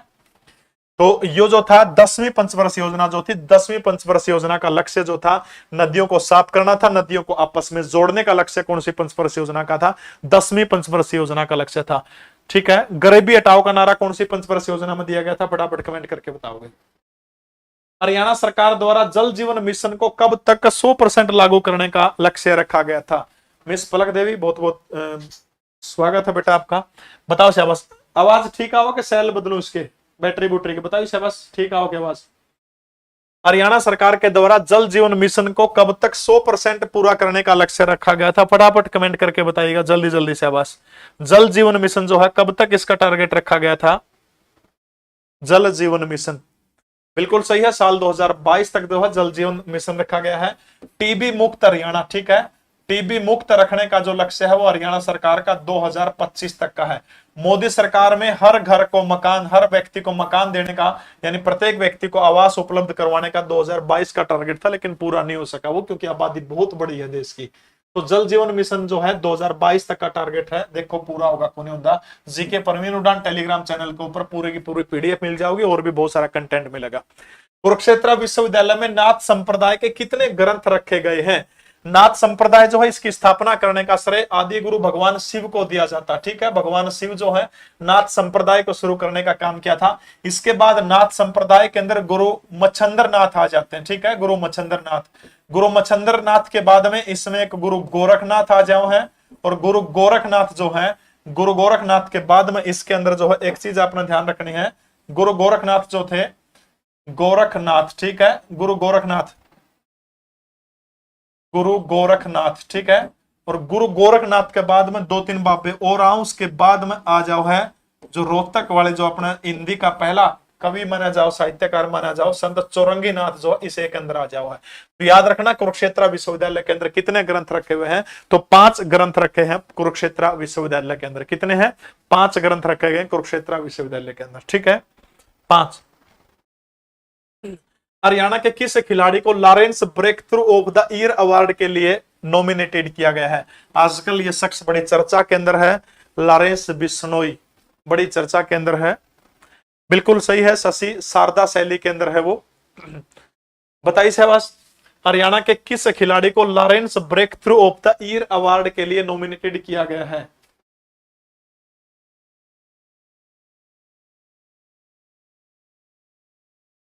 जल जीवन मिशन को 2022 में पूरा कर लिया गया, टारगेट 2024 का था। तो जो है बजरंग पूनिया, साइना नेहवाल, नीरज चोपड़ा या फिर रवि दहिया? बिल्कुल सही उत्तर है सभी का। अर्जुन कुमार सोनू सबसे पहले आपने उत्तर दिया है, सबका सही उत्तर है। नीरज चोपड़ा जो है जेवेलियन थ्रो के खिलाड़ी हैं, इनको Lawrence breakthrough of the year award के लिए नॉमिनेटेड किया गया है। तीसरे खिलाड़ी बने हैं। सबसे पहले खिलाड़ी कौन बने थे? मास्टर ब्लास्टर सचिन तेंदुलकर पहले खिलाड़ी बनी थी। दूसरी खिलाड़ी कौन बनी थी? विनेश फोगाट, ठीक है, हरियाणा प्रदेश की कुश्ती खिलाड़ी विनेश फोगाट। और तीसरे खिलाड़ी कौन बने हैं? तो तीसरे खिलाड़ी बने हैं नीरज चोपड़ा, ठीक है, नीरज चोपड़ा। लेकिन शायद सचिन तेंदुलकर को तो पुरस्कार मिल गया था, विनेश फोगाट और नीरा जो है इन दोनों को नहीं मिला है। गोल्डी राठौर बिल्कुल सही उत्तर दिया है आपने, अच्छी, शायद आपकी तैयारी बड़ी अच्छी है, बड़े गजब के जवाब आप दे रहे हैं। एमा रानू कांडू सही है, एमा रानू कांडू, इसको ये पुरस्कार मिला है। ब्रिटेन के खिलाड़ी है एमा रानू कांडू, ठीक है, एमा रानू कांडू ब्रिटेन के खिलाड़ी, इसको पुरस्कार मिला है। बहुत बड़ी बात है भाई। सचिन, विनेश फोगाट और नीरज, ठीक है, सचिन, विनेश और नीरज तीनों नॉमिनेटेड हुए हैं। शायद जहां तक मुझे ध्यान है कि सचिन तेंदुलकर को यह पुरस्कार दे दिया गया था, ठीक है, मजर तक मन ध्यान में है। तो नीरज चोपड़ा जो थे इनको Lawrence breakthrough of the year award के लिए सिर्फ नॉमिनेटेड किया गया था। तुंगभद्रा नदी का प्राचीन नाम क्या था? 2 नदियां हैं, तुंग और भद्रा। तुंग और भद्रा दोनों के मिलन से जो है इसका आगे बढ़ती है नदी तुंग और भद्रा, ठीक है। तो इन दोनों नदी जो है, तुंगभद्रा नदी जो है, ध्यान रखना आपने, तुंगभद्रा नदी का प्राचीन नाम पूछ रहे क्या है। फर्स्ट टाइम आपकी क्लास इसी टाइम होती है भाई, 8 बजे से लेकर के लगभग 9:30 बजे तक क्लास होती है, तड़का भी होगी, रोज होगी, ठीक है। तो तुंगभद्रा नदी का प्राचीन नाम सिंधु, कुंभा, पंपा या फिर वित्सता। वित्सता प्राचीन नाम किसका है? झेलम का। वित्सता प्राचीन नाम किसका है? झेलम का, ठीक है। तो पंपा, और एक चीज और आपने ध्यान रखनी है, ये जो पंपा नाम जो है, पंपा नाम किस काल में था? तो ये चीजें आपने ध्यान रखनी है। पंपा नाम जो था वो रामायण काल के दौरान था, ठीक है। रामायण काल जो है, रामायण काल के दौरान जो है इसका, इस नदी का नाम क्या था? पंपा नाम था, ठीक है। हाँ यादेव, ठीक है। तो पंपा, कुंभा उत्तर गलत है भाई, ठीक है, कुंभा उत्तर गलत है। पंपा रामायण काल के अंदर आपने देखा होगा, जब आप रामायण देखो तो उसके अंदर सुग्रीव का जब प्रसंग आओ तो उसके अंदर पंपा नदी का जिक्र हुआ, ठीक है। यह तुंगभद्रा है, ठीक है। तुंग और भद्रा 2 नदियों से मिलकर के बनी है, बाद में जो है कृष्णा नदी की सहायक नदी के अंदर शामिल है, ठीक है। तुंग और भद्रा, ठीक है, 2 नदियों के संयोजन से बनी है तुंगभद्रा, और इसका नाम क्या है? पंपा। भारत के किस राज्य में सर्वाधिक मनरेगा मजदूरी दी जाती है? मनरेगा, मनरेगा जो है इस योजना का प्राचीन नाम, पुराना नाम नरेगा है। और इस योजना को जो है कब शुरू किया गया था? 2 फरवरी 2006 को इस योजना को शुरू करने का काम किया गया था। बाद में साल 2009 के अंदर जो है इस योजना का नाम जो था महात्मा गांधी नेशनल रोजगार गारंटी योजना रखने का काम कर दिया गया था। ठीक है, 100 दिन का मिनिमम रोजगार देने का काम करती है। सबसे पहले मनरेगा योजना को भारत के आंध्र प्रदेश राज्य से शुरू किया गया था। भारत के 200 जिलों से मनरेगा योजना को शुरू करने का काम किया गया था। गजब का देश है, खड़े खोदन के भी दिहाड़ी मिला है। ठीक है, और हरियाणा प्रदेश जो है सबसे अधिक मनरेगा में सबसे घनी दिहाड़ी हरियाणा सरकार जो है कितने रुपए कर दी गई है? और वो दिहाड़ी है 315 रुपए। सबसे घनी है 315 रुपए मनरेगा में मजदूरी हरियाणा सरकार देने का काम कर रहा है। एशिया की सबसे लंबी नदी कौन सी है? तो यांग तजी जो है एशिया की सबसे लंबी नदी है। भारत की सबसे लंबी नदी कौन सी है? तो गंगा 2525 किलोमीटर भारत की सबसे लंबी नदी है। हरियाणा की सबसे लंबी नदी कोई आपसे पूछता तो यमुना है। और सबसे बड़ी सहायक नदी भारत की वो कौन सी? यमुना भारत की सबसे बड़ी सहायक नदी है। ठीक है, 306 को नहीं बे बढ़ाया, थोड़े दिन हो गए 315 कर दी भाई। कड़ा बैठा है, मार ले मोर्चा, बहुत फायदा उठाएगा। हरियाणा की कौन सी खिलाड़ी पैरा तीर अंदाजी के विश्व चैंपियनशिप में रजत पदक जीतने वाली पहली भारतीय खिलाड़ी बन गई है? देखो प्रश्न थोड़ा सा दोबारा से पढ़ने का काम करिएगा। चीन की नदी है वो, ठीक है, 300 नहीं है ज्योति, 315 है बेबे। देखो, हरियाणा की कौन सी खिलाड़ी पैरा तीरंदाजी के विश्व चैंपियनशिप में रजत पदक जीतने वाली पहली भारतीय खिलाड़ी बन गई है? पैरा, पैरा मतलब क्या है? दिव्यांग खिलाड़ी है, और वो कौन है? पूजा जातियान। पूजा जातियान, ठीक है, पूजा जातियान जो है ये वो खिलाड़ी है जो पहली पैरा खिलाड़ी बन गई है। अरे लाइक कर दो, गला गला जा रहे तो हो जाएंगे। 890 दिखाओ है, करियो एक बार जय श्री राम लिखियो एक बार, इब्बे हो जाएंगे, कर दो जय श्री राम से बस। पूजा जातियान, ठीक है, तो आपने याद रखना पूजा जातियान पैरा ओलंपिक खिलाड़ी बनी पहली। विश्व में बास्केटबॉल को प्रशासित करने वाले संगठन का नाम क्या है? FIBA तो बास्केटबॉल जो है, बास्केटबॉल को चलाने वाले संगठन का नाम क्या है? FIBA, ठीक है, federation of international of basketball. ठीक है, तो एफ तो बन जाएगा फेडरेशन इंटरनेशनल बास्केटबॉल एसोसिएशन। तो FIBA जो है वो बास्केटबॉल को करने का जो है संचालित करने का काम करे। ठीक है, इसके बाद में चलो हो गया, शाबाश अजय कश्यप, सबका बहुत बहुत धन्यवाद। प्रश्न देखो, शाबाश। देश के पहले GST कोष पोर्टल का शुभारंभ किसके द्वारा किया गया है? GST जो है फ्रांस में सबसे पहले GST की शुरुआत हुई थी। भारत में आधी रात के समय 1 जुलाई 2017 को जो है 1 जुलाई 2017 को भारत के अंदर जो था संसद के सेंट्रल कक्ष के अंदर इसकी शुरुआत करी गई थी। नरेंद्र मोदी उस समय भारत के प्रधानमंत्री थे। फ्रांस में 1954 के अंदर इसकी शुरुआत हुई थी। ठीक है, तो 1954 के अंदर फ्रांस के अंदर शुरुआत हुई थी। भारत की मैं बात करूं तो 1 जुलाई 2017 को GST शुरू हुई थी। और जब मुझे याद आता है, एक प्रधानमंत्री हुआ करते थे भारत के जिनका नाम है HD देवगौड़ा, हरदन हल्ली देवगौड़ा ने एक बयान दिया था कि यदि नरेंद्र मोदी भारत के प्रधानमंत्री बनेंगे तो मैं कर्नाटक का राज्य छोड़ दूंगा। नेता है, बयान दे दे फिर सामना मुश्किल हो जाए। अब बयान तो दे दिया, मोदी प्रधानमंत्री बन गया तो मैं छोड़ दूंगा। अब नीति ने मंजूर था, नरेंद्र मोदी प्रधानमंत्री बन गया, तुरंत बयान दे दिया। पत्रकार घर पहुंच लिए, लुक गया घर, बोला रुक जाओ कौन देंदा बयान भी, लेकिन क्या इलाज था, पहुंच गए भाई। बोला जी आप लोगों थे मैं कर्नाटक छोड़ दूंगा, मोदी तो प्रधानमंत्री बन गया। बोले मैं अपना बयान वापस लेता हूँ। ये मेरे आज तक समझ में कौन है, ये नेता अपना बयान वापस कुक कर लेगा। भगवान ने इनका को पाइप लगा रखी है कि भाई उसके थ्रू अपना बयान वापस ले लें। समझे मैंने यहाँ दिन के कहानी। तो उप मुख्यमंत्री दुष्यंत चौटाला हरियाणा के उचाना विधानसभा सीट से जननायक जनता पार्टी के वो हैं। तो उचाना विधानसभा सीट जो है, उचाना विधानसभा सीट से वो विधायक हैं। और इन्होंने GST कोष पोर्टल का शुभारंभ करने का काम किया है। यो GST कोष पोर्टल के काम करेगा, ये काम के कर है कि जितने भी जो उद्योग धंधे चलाने वाले आदमी हैं उनकी सहायता करने का काम करेगा। ठीक है, तो इन्होंने दुष्यंत चौटाला ने इसको क्या किया, शुरू करने का काम किया। ठीक है, दुष्यंत चौटाला के द्वारा इसको शुभारंभ करने का काम किया गया और भारत में पहली बार ऐसा हुआ है। दुर्योधन सिंह नेगी किस खेल के खिलाड़ी हैं? वो तीरंदाजी से संबंध रखते हैं, मुक्केबाज हैं, या फिर टेनिस खिलाड़ी हैं, या फिर निशानेबाज हैं? एक खिलाड़ी का नाम फटाफट करके बताइए। किदाम्बी श्रीकांत किस खेल से संबंध रखते हैं? किदाम्बी श्रीकांत, किदाम्बी श्रीकांत का खेल कौन सा है? एक तो कमेंट करके बताओ। दुर्योधन सिंह नेगी जो है वो सेना के अंदर शामिल है। 33 साल के बॉक्सर हैं। तो याद रखना अपने दुर्योधन सिंह नेगी क्या है, वो मुक्केबाज है, ठीक है। और सीधा किदाम्बी श्रीनाथ बताइए फटाफट क्या है। सुबह की क्लास जो है, सुबह भी लाइव क्लास लिया करूंगा, लेकिन इवनिंग जिस दिन सीईटी का पेपर की डेट अनाउंस हो जाओगी, ऑफिशियल नोटिफिकेशन आ जाएगा, उस दिन 1 घंटे की क्लास शाम सवेरे और 1-1.5 घंटे की 2 घंटे तक की साधन लिया करूंगा, ठीक है। दोनों क्लास हो जाया करेगी, चिंता ना करो। बिल्कुल बैडमिंटन के खिलाड़ी हैं। हरियाणा के किस जिले के इसराना गांव के अंदर ग्रामीण सेक्टर विकसित करने का काम किया जाएगा? हरियाणा का कौन सा जिला जो है जिसके अंदर जो है ग्रामीण सेक्टर विकसित करने का काम किया जाएगा?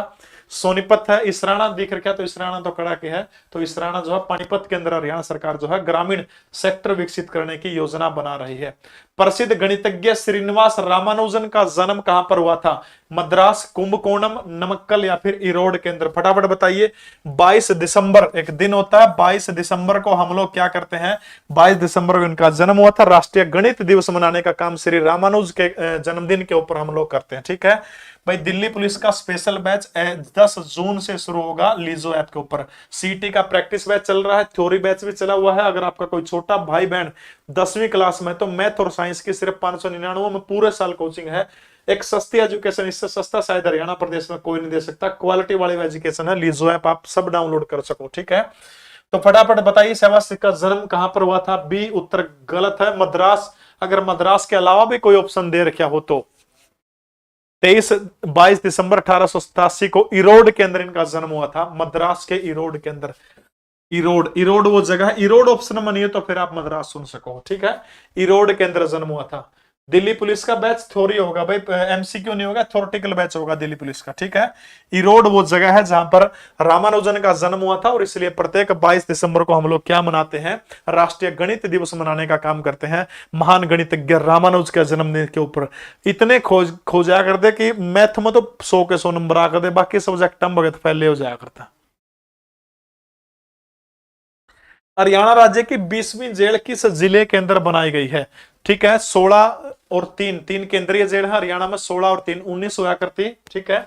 16 और 3 प्लस में 3 जो थी 19 होया करती, लेकिन प्लस में एक और नई जेल जो थी हाल ही में उद्घाटन करने का काम किया गया है।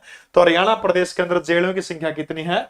तो वो जो है 20 है, 20 हो गई है। तो अभी नूह या फिर मेवात के अंदर जो है हरियाणा प्रदेश की 20वीं जेल जो है वो नूह या फिर मेवात के अंदर बनाने का काम हरियाणा सरकार के द्वारा किया गया है। हरियाणा के किस वैज्ञानिक को doctor Rajendra Prasad excellence scientist award से सम्मानित करने का काम किया गया है? हरियाणा के किस वैज्ञानिक को doctor Rajendra Prasad excellence scientist award से सम्मानित करने का काम किया गया है? भारत के बड़े महान राष्ट्रपति हुआ करते थे डॉक्टर राजेंद्र प्रसाद। शुरू में जब हमारा देश आजाद हुआ था ना, आजादी के बाद में दूसरे देशों के राष्ट्राध्यक्ष भारत के अंदर आया करते थे, तो उनको जो है ठहराने का काम राष्ट्रपति भवन में किया जाता था। एक बार रूस के राष्ट्रपति जब भारत आ रहे थे, तो तब राजेंद्र प्रसाद का जो रसोईया जो साथ में सहायक जो था, वो बोला जी रूस के राष्ट्रपति भारत आने वाले हैं, और देखो आपकी जो चादर, जिस चादर के ऊपर आप सोते हैं वो फटी हुई चादर है, आप उसके ऊपर सो रहे हैं, वो देखेगा कि भारत का राष्ट्रपति फटी हुई चादर के ऊपर सोता है। तब महामहिम ने अपनी एम्बेसडर कार निकलवाई और उसको दिल्ली की सड़कों के ऊपर सहायक को ले गए और जाकर के कहा कि देखिए फुटपाथ के ऊपर जो लोग सो रहे हैं, अखबार के ऊपर सो रहे हैं, बताइए ये अखबार ठीक है या उस चादर की हालत ठीक है? तब उस रसोईया शर्म से सिर झुक गया, कहता महिम इस अखबार से तो चादर लाख गुना अच्छी है, वो तो थोड़ी सी फटी हुई है। तब भारत के राष्ट्रपति राजेंद्र प्रसाद ने कहा था कि जब तक मेरे देश का अंतिम व्यक्ति फुटपाथ के ऊपर अखबार के ऊपर सोना बंद नहीं करेगा, तब तक राजेंद्र प्रसाद इस चादर को नहीं बदलेगा। और लगातार 7 साल तक एक ही चादर के ऊपर राष्ट्रपति भवन के अंदर सोए थे। कितने महान राष्ट्रपति हुआ करते थे। एक राष्ट्रपति थे भारत के, हामिद अंसारी। 365 करोड़ रुपए का खर्चा था राष्ट्रपति भवन का पूरा का पूरा। तो विजय कुमार जोशी जो है, इनको क्या दिया गया है? Rajendra Prasad excellence scientist award से इनको सम्मानित करने का काम किया गया है। हरियाणा सरकार द्वारा मिशन वचन पूर्ति कब शुरू किया गया था? मिशन वचन पूर्ति बहुत इंपॉर्टेंट मिशन है। आपको याद होगा जब 1990 के दशक के अंदर कश्मीरी घाटी से कश्मीरी पंडितों को वहां से भगाया गया था, बिल्कुल बुरी तरह से मां बहनों के साथ में बलात्कार, आपने द कश्मीर फाइल के अंदर देखा होगा।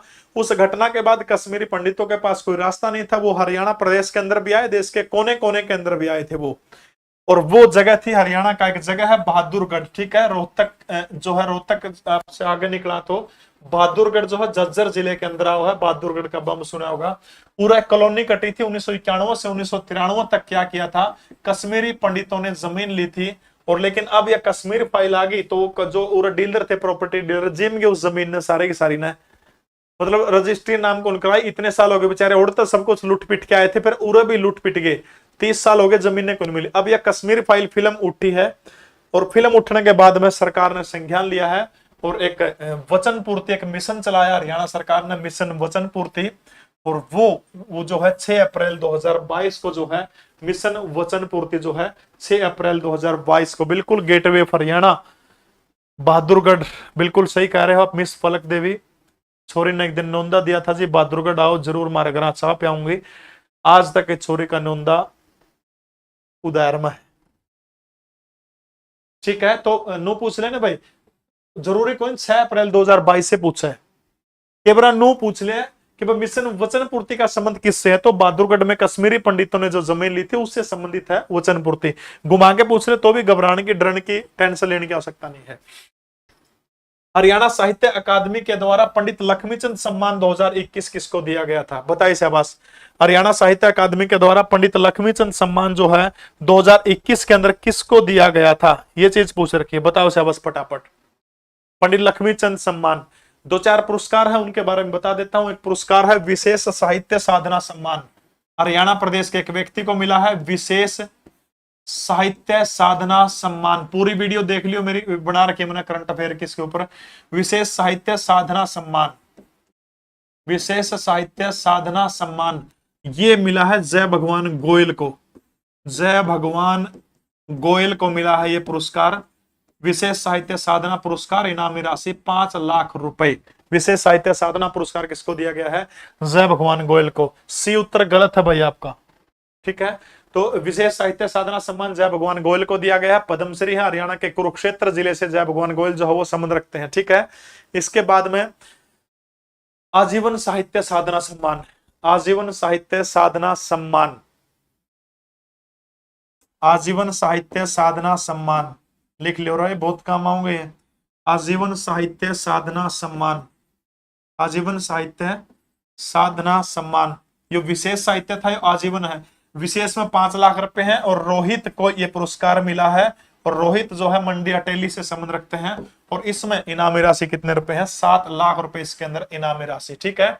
विशेष साहित्य साधना सम्मान जय भगवान गोयल को मिला है, 5 लाख रुपए कुरुक्षेत्र से संबंध रखते हैं। आजीवन साहित्य साधना सम्मान 2021 की बात हो रही है, किसको मिला है, रोहित को मिला है, और इनामी राशि कितनी इसमें 7 लाख रुपए है, और रोहित का संबंध कड़ा है मंडी अटेली से, रोहित का क्या है संबंध है, ठीक है। इसके बाद में 1-2 पुरस्कार और याद रख सको आप, ठीक है।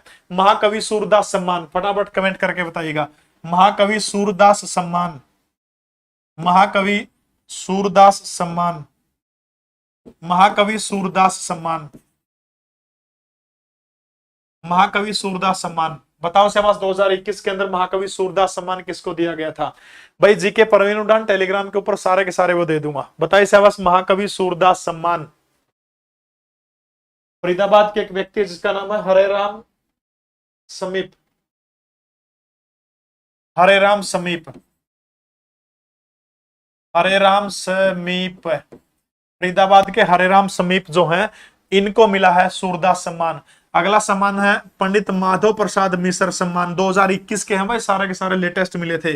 माधव प्रसाद मिश्र सम्मान, माधव प्रसाद मिश्र सम्मान, फटाफट कमेंट करके बताइएगा। माधव प्रसाद मिश्र सम्मान, अरे तो पढ़ लिया मत अभी घट गया कड़ा जलियता में, लाइक लुक कौन कर देगी। माधव प्रसाद मिश्र सम्मान बताइए शाबाश। भिवानी जिले के हैं डॉक्टर रमाकांत शर्मा, ठीक है। डॉक्टर रमाकांत शर्मा जो है, डॉक्टर रमाकांत शर्मा जिला भिवानी, ठीक है। जिला भिवानी के डॉक्टर रमाकांत शर्मा जो है इनको माधव प्रसाद मिश्र सम्मान से सम्मानित किया गया है। और जो पंडित लक्ष्मीचंद अवार्ड जिसका मैं जिक्र कर रहा था वो किसको मिला है, वीएम बेचैन को मिला है। और वीएम बेचैन जो है वो हरियाणा के भिवानी जिले के रहने वाले हैं, और इसके पुरस्कार के तहत इनामी राशि 2.5 लाख रुपए दी जाती है। विशेष साहित्य साधना सम्मान कुरुक्षेत्र के जय भगवान गोयल को 5 लाख रुपए, आजीवन साहित्य साधना सम्मान मंडी अटेली के रोहित को 7 लाख रुपए, सूरदास सम्मान हरेराम समीप ये फरीदाबाद के थे, पंडित माधव प्रसाद मिश्र सम्मान रमाकांत शर्मा भिवानी को दिया गया है, और जो लक्ष्मीचंद सम्मान जो था 2021 का वीएम बेचैन भिवानी जिले के थे, और इसके अंदर इनामी राशि कितने रुपए है तो 2,50,000 रुपए हरियाणा साहित्य अकादमी के द्वारा यह पुरस्कार दिया जाता है। अगला प्रश्न देखो, हरियाणा के किस जिले के अंदर पहला बीएमएस साइकिल ट्रैक बनाने जाएगा? BMS cycle track Hisar, Kurukshetra, Panchkula, Panipat. बताइए शाबाश, सबकी राम राम, हरे राम समय। बिल्कुल बताओ शाबाश, पहला साइकिल बीएमएक्स ट्रैक जो है हरियाणा प्रदेश के अंदर कड़ा बनाया जाएगा। ये आपके लिए होमवर्क है, आप कमेंट करेंगे, ऑफलाइन वाले बच्चे भी, नहीं तो ठीक है आप कमेंट कर देना इसका उत्तर। संत सूरदास ने संगीत की शिक्षा किस आचार्य से लेने का काम किया था? संत सूरदास जो है फरीदाबाद के सिंही के पास में संत सूरदास का जन्म हुआ था। भक्ति काल के, कौन से काल के कवि माने जाते हैं तो आपने याद रखना है, भक्ति काल के कवि इनको माना जाता। ठीक है, भक्ति काल के कवि हैं संत सूरदास। इनकी रचनाएं हैं बहुत सारी, साहित्य लहरी, साहित्य लहरी, सूर सुरावली, सूर सुरावली, ब्याहलो, नल दमयंती। इनके गुरु थे वल्लभाचार्य, लेकिन संगीत की शिक्षा संत हरिदास से लेने का काम किया था। ठीक है, संगीत की शिक्षा किससे ली थी तो संत हरिदास जो है इन्होंने इनसे संगीत की शिक्षा लेने का काम किया था। ठीक है, हाँ एक प्रश्न और इनका आप याद रख सको, हिंदी साहित्य का सूर्य किसको कहा जाता है? हिंदी साहित्य का सूर्य भी इन्हीं महर्षि को कहा जाता है। हिंदी साहित्य का सूर्य, हिंदी साहित्य का सूर्य सूरदास को कहा जाता है। ठीक है, 5 बात याद रखनी है। संगीत की शिक्षा जो थी संत हरिदास से ली थी, भक्ति काल के कवि है, इनके गुरु वल्लभाचार्य थे, इनकी रचनाएं साहित्य लहरी, सूर सुरावली, नल दमयंती, ब्याहलो, और हिंदी साहित्य का सूर्य भी किसको कहा जाता है? इन्हीं को, सूर सागर को वो कहा जाता। ठीक है, इनमें से कौन सा आभूषण गले में नहीं पहना जाता? हंसला, फूल, गड़सरी, बटन। बटन तो ये हो गए, ठीक है, ठीक है, बटन ये हो गए पक्के एलम के। राम राम भाई, पक्का एलम कौन सा हुआ है? यो मन मेरा कौन बताइए, पक्का एलम कौन सा हुआ? देखो, असला, गड़सरी, गड़ में पान की, बटन भी गड़ का हो गया, एक बच गया फूल। फूल कड़ा है, माथे के ऊपर लगाया जाओ है, यानी किसका आभूषण है? फूल, सिर का आभूषण है फूल। ठीक है, समझ गए? फूल किसका आभूषण है? सिर का आभूषण है फूल। ठीक है, किसका है? सिर का। बाकी सारा के सारे जैसे आड़ है, तांती है, गड़ा के आभूषण है आड़। जोधा अकबर फिल्म के अंदर देखियो, ठीक है, आड़, तांती, हंसला, हंसली, तुलसी, जालरा, मुक्तमाला, गंठी, ये सारे के सारे किसके? गढ़ के। इन पर पूरी वीडियो बनाऊंगा इन पर। ठीक है, तो फूल जो है वो गले में क्यों नहीं पहना जाता? हिंदू पुराणों के अनुसार किसने गणेश जी का गजदंत तोड़ा था और जिससे गणेश जी को एक दंत की उपाधि प्राप्त हुई थी? एक दिन भगवान शिव तपस्या कर रहे थे, कैलाश पर्वत के ऊपर बैठे हुए थे, 2 दांत थे, एक दांत रह गया, किसने तोड़ा था? भगवान परशुराम ने, भगवान वासुदेव ने, भगवान श्री राम ने, या फिर शिव शंकर ने? किसने जो था गणेश जी का गजदंत तोड़ने का काम किया था? तो भगवान शिव जी तपस्या के अंदर लीन थे और बाहर भगवान गणेश जो थे वो खड़े हुए थे सिक्योरिटी के अंदर, कि किसी को अंदर नहीं जाना। आगे से भगवान परशुराम आ जाते और गणेश जी से कहते कि मुझे आपके पापा से मिलना है। मिला, मेरे पापा बिजी है, कौन मिला, तड़कन है जी। यह बात भगवान परशुराम से सहन नहीं हुई, तब उन्होंने गणेश जी का एक दांत तोड़ दिया था और उसके बाद में उनको एक उपाधि दी थी, एक दंत की उपाधि देने का काम किया था। ठीक है, सोहन भाई ले लो, के देव है बेटा, दोबारा लिख के लेना है। मोरनी की पहाड़ियों में मोरनी शब्द किससे पड़ा है? बताओ शाबाश। मोरनी की पहाड़ियों में जो था मोरनी शब्द जो हो किससे पड़ा है? पंचकुला के अंदर है मोरनी की पहाड़ियां, और इनमें जो मोरनी शब्द जो है वो किससे इसका नाम पड़ा है, यह बात पूछ रखी है। बताओ शाबाश। मोरनी शब्द देखो, गांव का नाम है, रानी का नाम है, मोर की अधिकता के कारण है, या फिर इनमें से कोई नहीं? शास्त्री जी इंस्टा पर लाइव को नहीं बोलिया जाओ, बहुत गला दुखन लग जाए, रोज रोज को नहीं आ जाओ। हाँ, इंस्टाग्राम की मेरी आईडी है परवीन_उड़ान, परवीन_UDAAN, परवीन_उड़ान। ठीक है, देखो किसके कारण पड़ा था भाई, गांव का नाम सी कह रहे हैं, मोर के अधिकता के कारण। गलत है। सोनू चौहान ने सबसे पहले उत्तर दिया। सोनू चौहान के लिए तालियां बनाए बजाई जाए, बाकी सारे शामी होते थे मुर्गे बनाए दूर हमने। नमस्ते लेने थे कि ले लिए बेटा। तो रानी के नाम के ऊपर पड़ा था, ऐसा माना जाता। आज से लगभग 2000 साल पहले मोरनी के अंदर एक रानी थी जो न्याय प्रिय रानी थी, और उसी के नाम से जो है इन पहाड़ियों का जो था, मोर का दिखता के कारण नहीं भाई, मोरनी नाम की एक रानी थी, और उसी रानी जो है, उसी रानी के कारण जो था इसका नाम पड़ा था मोरनी की पहाड़ियां। उन्हीं के सम्मान के अंदर जो था, उसके सम्मान के अंदर इसका नाम रखा गया था मोरनी। ठीक है, इसी के सम्मान के अंदर रखा गया था। बस यह चीज हमने ध्यान रखनी है। देवदार के पेड़ मिले हैं, और देवदार जो है, देवदार एक वृक्ष है। उसके क्लास पिंकी देवी रोज 8 बजे शुरू हो जाओ। ठीक है, 8 बजे से लगभग 9:30 बजे तक जो है क्लास चलेगी। ठीक है, 2-3 चीज हो रहा, किला भी है, किला हो रहा मोरनी का किला, इसी रानी ने बनवाया था आज से 2000 पहले। गढ़ी कोटा का किला भी है, सुना हो तो सुना, गढ़ी कोटा का किला मोरनी की पहाड़ियों में है। गढ़ी कोटा का किला मोरनी की पहाड़ियों के अंदर है।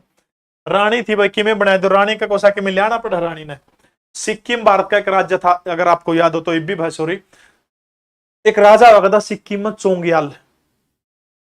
चोंग्याल जो राजा जो था वो क्या क्या करता, ओडे बिग्या अमेरिका, अमेरिका बिग्या, अमेरिका का बार में रहने लग गया।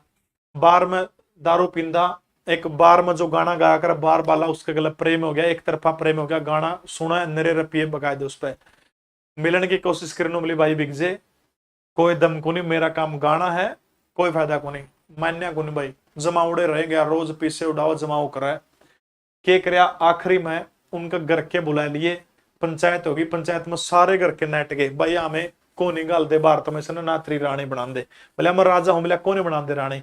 आखिरी में पंचायत होगी, उस छोरी का भी हमदर्दी होगी भाई, इतने दिन हो गए भाई तेरा गला पड़ रहा है। पंचायत में तो जो उठ के जान लग गया, नहीं मुड़ के देख लिया बटन पचन है, और पचन ने मुड़ के देखा तो क्या कर, वह जो रानी जो थी, वह छोरी जो थी अमेरिकन, उसकी नजर भी इसका नहीं थी, नजरा में नजर मिलेगी। वो तो कुछ भी कौन चाहो थे, लेकिन मुड़ के देखा जदे नजर मिल गई। बोला तेरी महफिल से उठे तो किसी को खबर तक नहीं थी, तेरी महफिल से उठे तो किसी को खबर तक नहीं थी, तेरा यू मुड़ मुड़ के देखना हमको बदनाम कर गया। हो गया बदनाम, मुड़ के देखा, गपदने हाथ पकड़ के घर ले आया। जब घर ले आया तो क्या हो गया, इंदिरा गांधी ने हमला करवा दिया उसके ऊपर भाई, क्योंकि सिक्किम ने नेपाल भूटान बांग्लादेश तीनों चाहो थे, इंदिरा गांधी ने हमला करवा दिया। इब नू मेरा था भाई, इस पर कुछ नहीं, इसका पल्ला सेना होगी और सिक्किम का शाही महल पर कब्जा कर लेगी। इब के करया उसने, वह जो रानी जो थी इंग्लैंड की, जिसने अमेरिका की जड़ता ब्याह के लिया था, प्रेम करके लिया था, सारी कीमती सोना धातु जितनी मूर्ति थी, सारे की सारी मूर्ति, सारा धन 2 करोड़ रुपए इकट्ठे करके बागडोगरा एयरपोर्ट पर आई, बागडोगरा तो दिल्ली, दिल्ली तो सीधी अमेरिका लाना लेके। देखो क्या तो प्यार करके लिया था, एंड टाइम पर धोखा देके बिकी। अच्छा सिला दिया तूने मेरे प्यार का, यार ने ही लूट लिया घर यार का। तो भाई कुछ नहीं रहने वाता, मैं किताब पर ध्यान दे लो। तो रानी के नाम के ऊपर जो है मोरनी की पहाड़ियों का नाम पड़ा था। ठीक है, गढ़ी कोहट्टा। चलो भाई,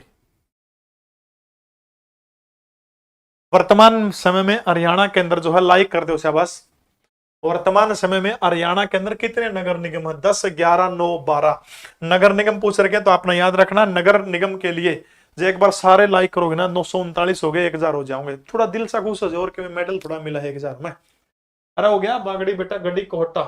अच्छा, गढ़ी कोहटा, ठीक है, गढ़ी कोहटा भाई किला।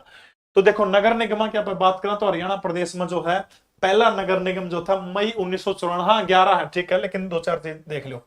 पहला नगर निगम, हरियाणा का पहला नगर निगम, नगर निगम खातर जनसंख्या कितनी होनी चाहिए? 3 लाख होनी चाहिए। ठीक है, पहला नगर निगम जो था वो कौन सा बनाया था? फरीदाबाद बनाया था। ठीक है, पहला फरीदाबाद कब बनाया गया था? मई 1994, मई 1994 में जो था पहला नगर निगम बनाया गया था फरीदाबाद के अंदर। दूसरा नगर निगम की मैं बात करूं तो याद रखना, दूसरा नगर निगम कौन सा है? गुड़गांव जो था दूसरा नगर निगम बनाया गया था 2008 के अंदर। ठीक है, 10वां नगर निगम, 10वां नगर निगम कौन सा था? तो याद रखना आपने, सोनीपत जो है वो 10वां नगर निगम था, जून 2015, जून 2015 सोनीपत 10वां नगर निगम है। और 11वां नगर निगम जो कौन सा है? मानेसर, गुड़गांव का मानेसर जो है वो 11वां नगर निगम है। तारीख है 23 दिसंबर 2020। ठीक है, 23 दिसंबर 2020 की तारीख है। याद रखना है 124 वर्ग किलोमीटर जो है थोड़ा सा इलाका। ठीक है, 124 वर्ग किलोमीटर जो है इसका इतना इलाका। 958 हो गए भाई। सारे जने एक बार लाइक करके तो जय श्री राम के में लिख दो, इब्बे हो जाएंगे 1000 तो। ठीक है, बड़ा अच्छा लगेगा। ठीक है, तो याद रखना आपने 1 जून 2015 को बना था और 124 वर्ग किलोमीटर इसका क्या है क्षेत्रफल है। जनसंख्या कितनी होनी चाहिए? 3 लाख होनी चाहिए। जनसंख्या की दृष्टि से सबसे बड़ा नगर निगम आपसे कोई पूछा तो कौन सा है? वो फरीदाबाद है। यानी पॉपुलेशन की दृष्टि से सबसे बड़ा नगर निगम कौन सा है? फरीदाबाद है। और जनसंख्या की दृष्टि से सबसे छोटा नगर निगम कौन सा है? तो पंचकुला जनसंख्या की दृष्टि से सबसे छोटा है। ठीक है, याद हो जाएगा आपका। तो ये चीज याद रखनी है। वर्तमान में 11 नगर निगम है। पहला फरीदाबाद 1994, दूसरा गुड़गांव 2008, 10वां सोनीपत जून 2015, 11वां मानेसर 23 दिसंबर 2020। जनसंख्या की दृष्टि से सबसे बड़ा फरीदाबाद है, सबसे छोटा कौन सा है? पंचकुला है। 3 लाख जनसंख्या होनी चाहिए। नगर निगम के प्रमुख को मेयर कहा जाओ है। और सबसे कम उम्र का मेयर हरियाणा प्रदेश के अंदर कौन बने हैं? अवनीत कौर जो है पानीपत की मेयर जो है वो सबसे कम उम्र की मेयर बनी है, अवनीत कौर। अब भाई अगले प्रश्न आगे, नेशनल करंट अफेयर के प्रश्न है। ठीक है, भारतीय मूल की किस महिला पत्रकार को जून 2021 में पुलित्जर पुरस्कार से सम्मानित किया गया था? बिहारी लाल पहला भारतीय था जिसको पुलित्जर पुरस्कार से सम्मानित किया गया था। महत्वपूर्ण चीज आपने एक बात याद रखनी है, पुलित्जर पुरस्कार जो है वो पत्रकारिता के क्षेत्र में दिया जाता है। ठीक है, पत्रकारिता के क्षेत्र के अंदर जो है पुलित्जर पुरस्कार देने का काम किया जाता है। मोहित रोहिला, मैं शुरू की बात कर रहा हूं, मैं सबसे पहली बात कर रहा हूं। ठीक है, तो पुलित्जर पुरस्कार साल 1917 के अंदर शुरू हुआ था। पत्रकारिता के क्षेत्र में पुरस्कार दिया जाओ है। और 2021 के अंदर भारतीय मूल की जो मेघा राजगोपालन है, मेघा राजगोपालन को जो है ये पुरस्कार दिया गया था। ठीक है, मेघा राजगोपालन को इस पुरस्कार से सम्मानित किया गया था। ठीक है, आरजे चौहान, पूजा रानी, राम राम, जय श्री राम। चलो, निम्नलिखित में से किसे अंतरराष्ट्रीय एनी पुरस्कार 2020 से सम्मानित किया गया है? अंतरराष्ट्रीय एनी पुरस्कार 2020 के लिए किस वैज्ञानिक को? Dinesh Mohan, Michel Mayor, CN Rao या फिर अकीरा येसिनो? ये वही CN राव है जिनको 2013 के अंदर मास्टर ब्लास्टर सचिन तेंदुलकर के साथ में भारत रत्न से सम्मानित किया गया था। और सचिन तेंदुलकर सबसे कम उम्र में भारत रत्न और एकमात्र खिलाड़ी हैं जिनको भारत रत्न दिया गया है। CN राव 2013 में भारत रत्न प्राप्त करता वैज्ञानिक है और इन्हीं को अंतरराष्ट्रीय एनी पुरस्कार साल 2020 के अंदर 20 का 2021 के अंदर दिया गया है। निम्नलिखित में से किसे मई 2021 में भारत जैव विविधता पुरस्कार 2021 से सम्मानित किया गया है? भारत जैव विविधता पुरस्कार 2021 से सम्मानित किसको किया गया है? तो साजी ANM जो है, साजी ANM को 2021 भारत जैव विविधता पुरस्कार से सम्मानित करने का काम किया गया है। मई 2021 में विश्व खाद्य पुरस्कार जो है से किस व्यक्ति को सम्मानित किया गया है? तो मई 2021 के अंदर विश्व खाद्य पुरस्कार शकुंतला हरक-थिलस्टेट को देने का काम किया गया है, विश्व खाद्य पुरस्कार। ठीक है, तो आज के लिए इतना ही भाई। तड़का फिर मिलेंगे 8 बजे, तब तक के लिए नमस्कार। इंस्टाग्राम पर अब जैस को इसकी PDF इब्बे दे दूंगा। टेलीग्राम चैनल है जीके परवीन उड़ान, उसके अंदर दे दूंगा। लीजो ऐप आप सारे के सारे डाउनलोड कर सको हो। लीजो ऐप के ऊपर आपने बहुत सारे बेहतरीन बैच जो है हरियाणा प्रदेश के अंदर सबसे सस्ती एजुकेशन देने का काम लीजो ऐप कर है। ठीक है, तो उस पर जाके आप जो है काम कर सकते हो लीजो ऐप के ऊपर, हो जाओगा। चलो भाई, बहुत बहुत बधाई, बहुत बहुत धन्यवाद आप सभी का इतने लंबे टाइम तक मेरे को झेलने के लिए। तो आप सभी का बहुत बहुत धन्यवाद। घर वाले भी कौन सुनते मेरी, तो इतनी तामें सुन के 1-1.5 घंटा मैंने। बहुत बहुत धन्यवाद आप सभी का। टेक्निकल टीम से अनुरोध है कि क्लास को अब एंड कर सकते हैं आप।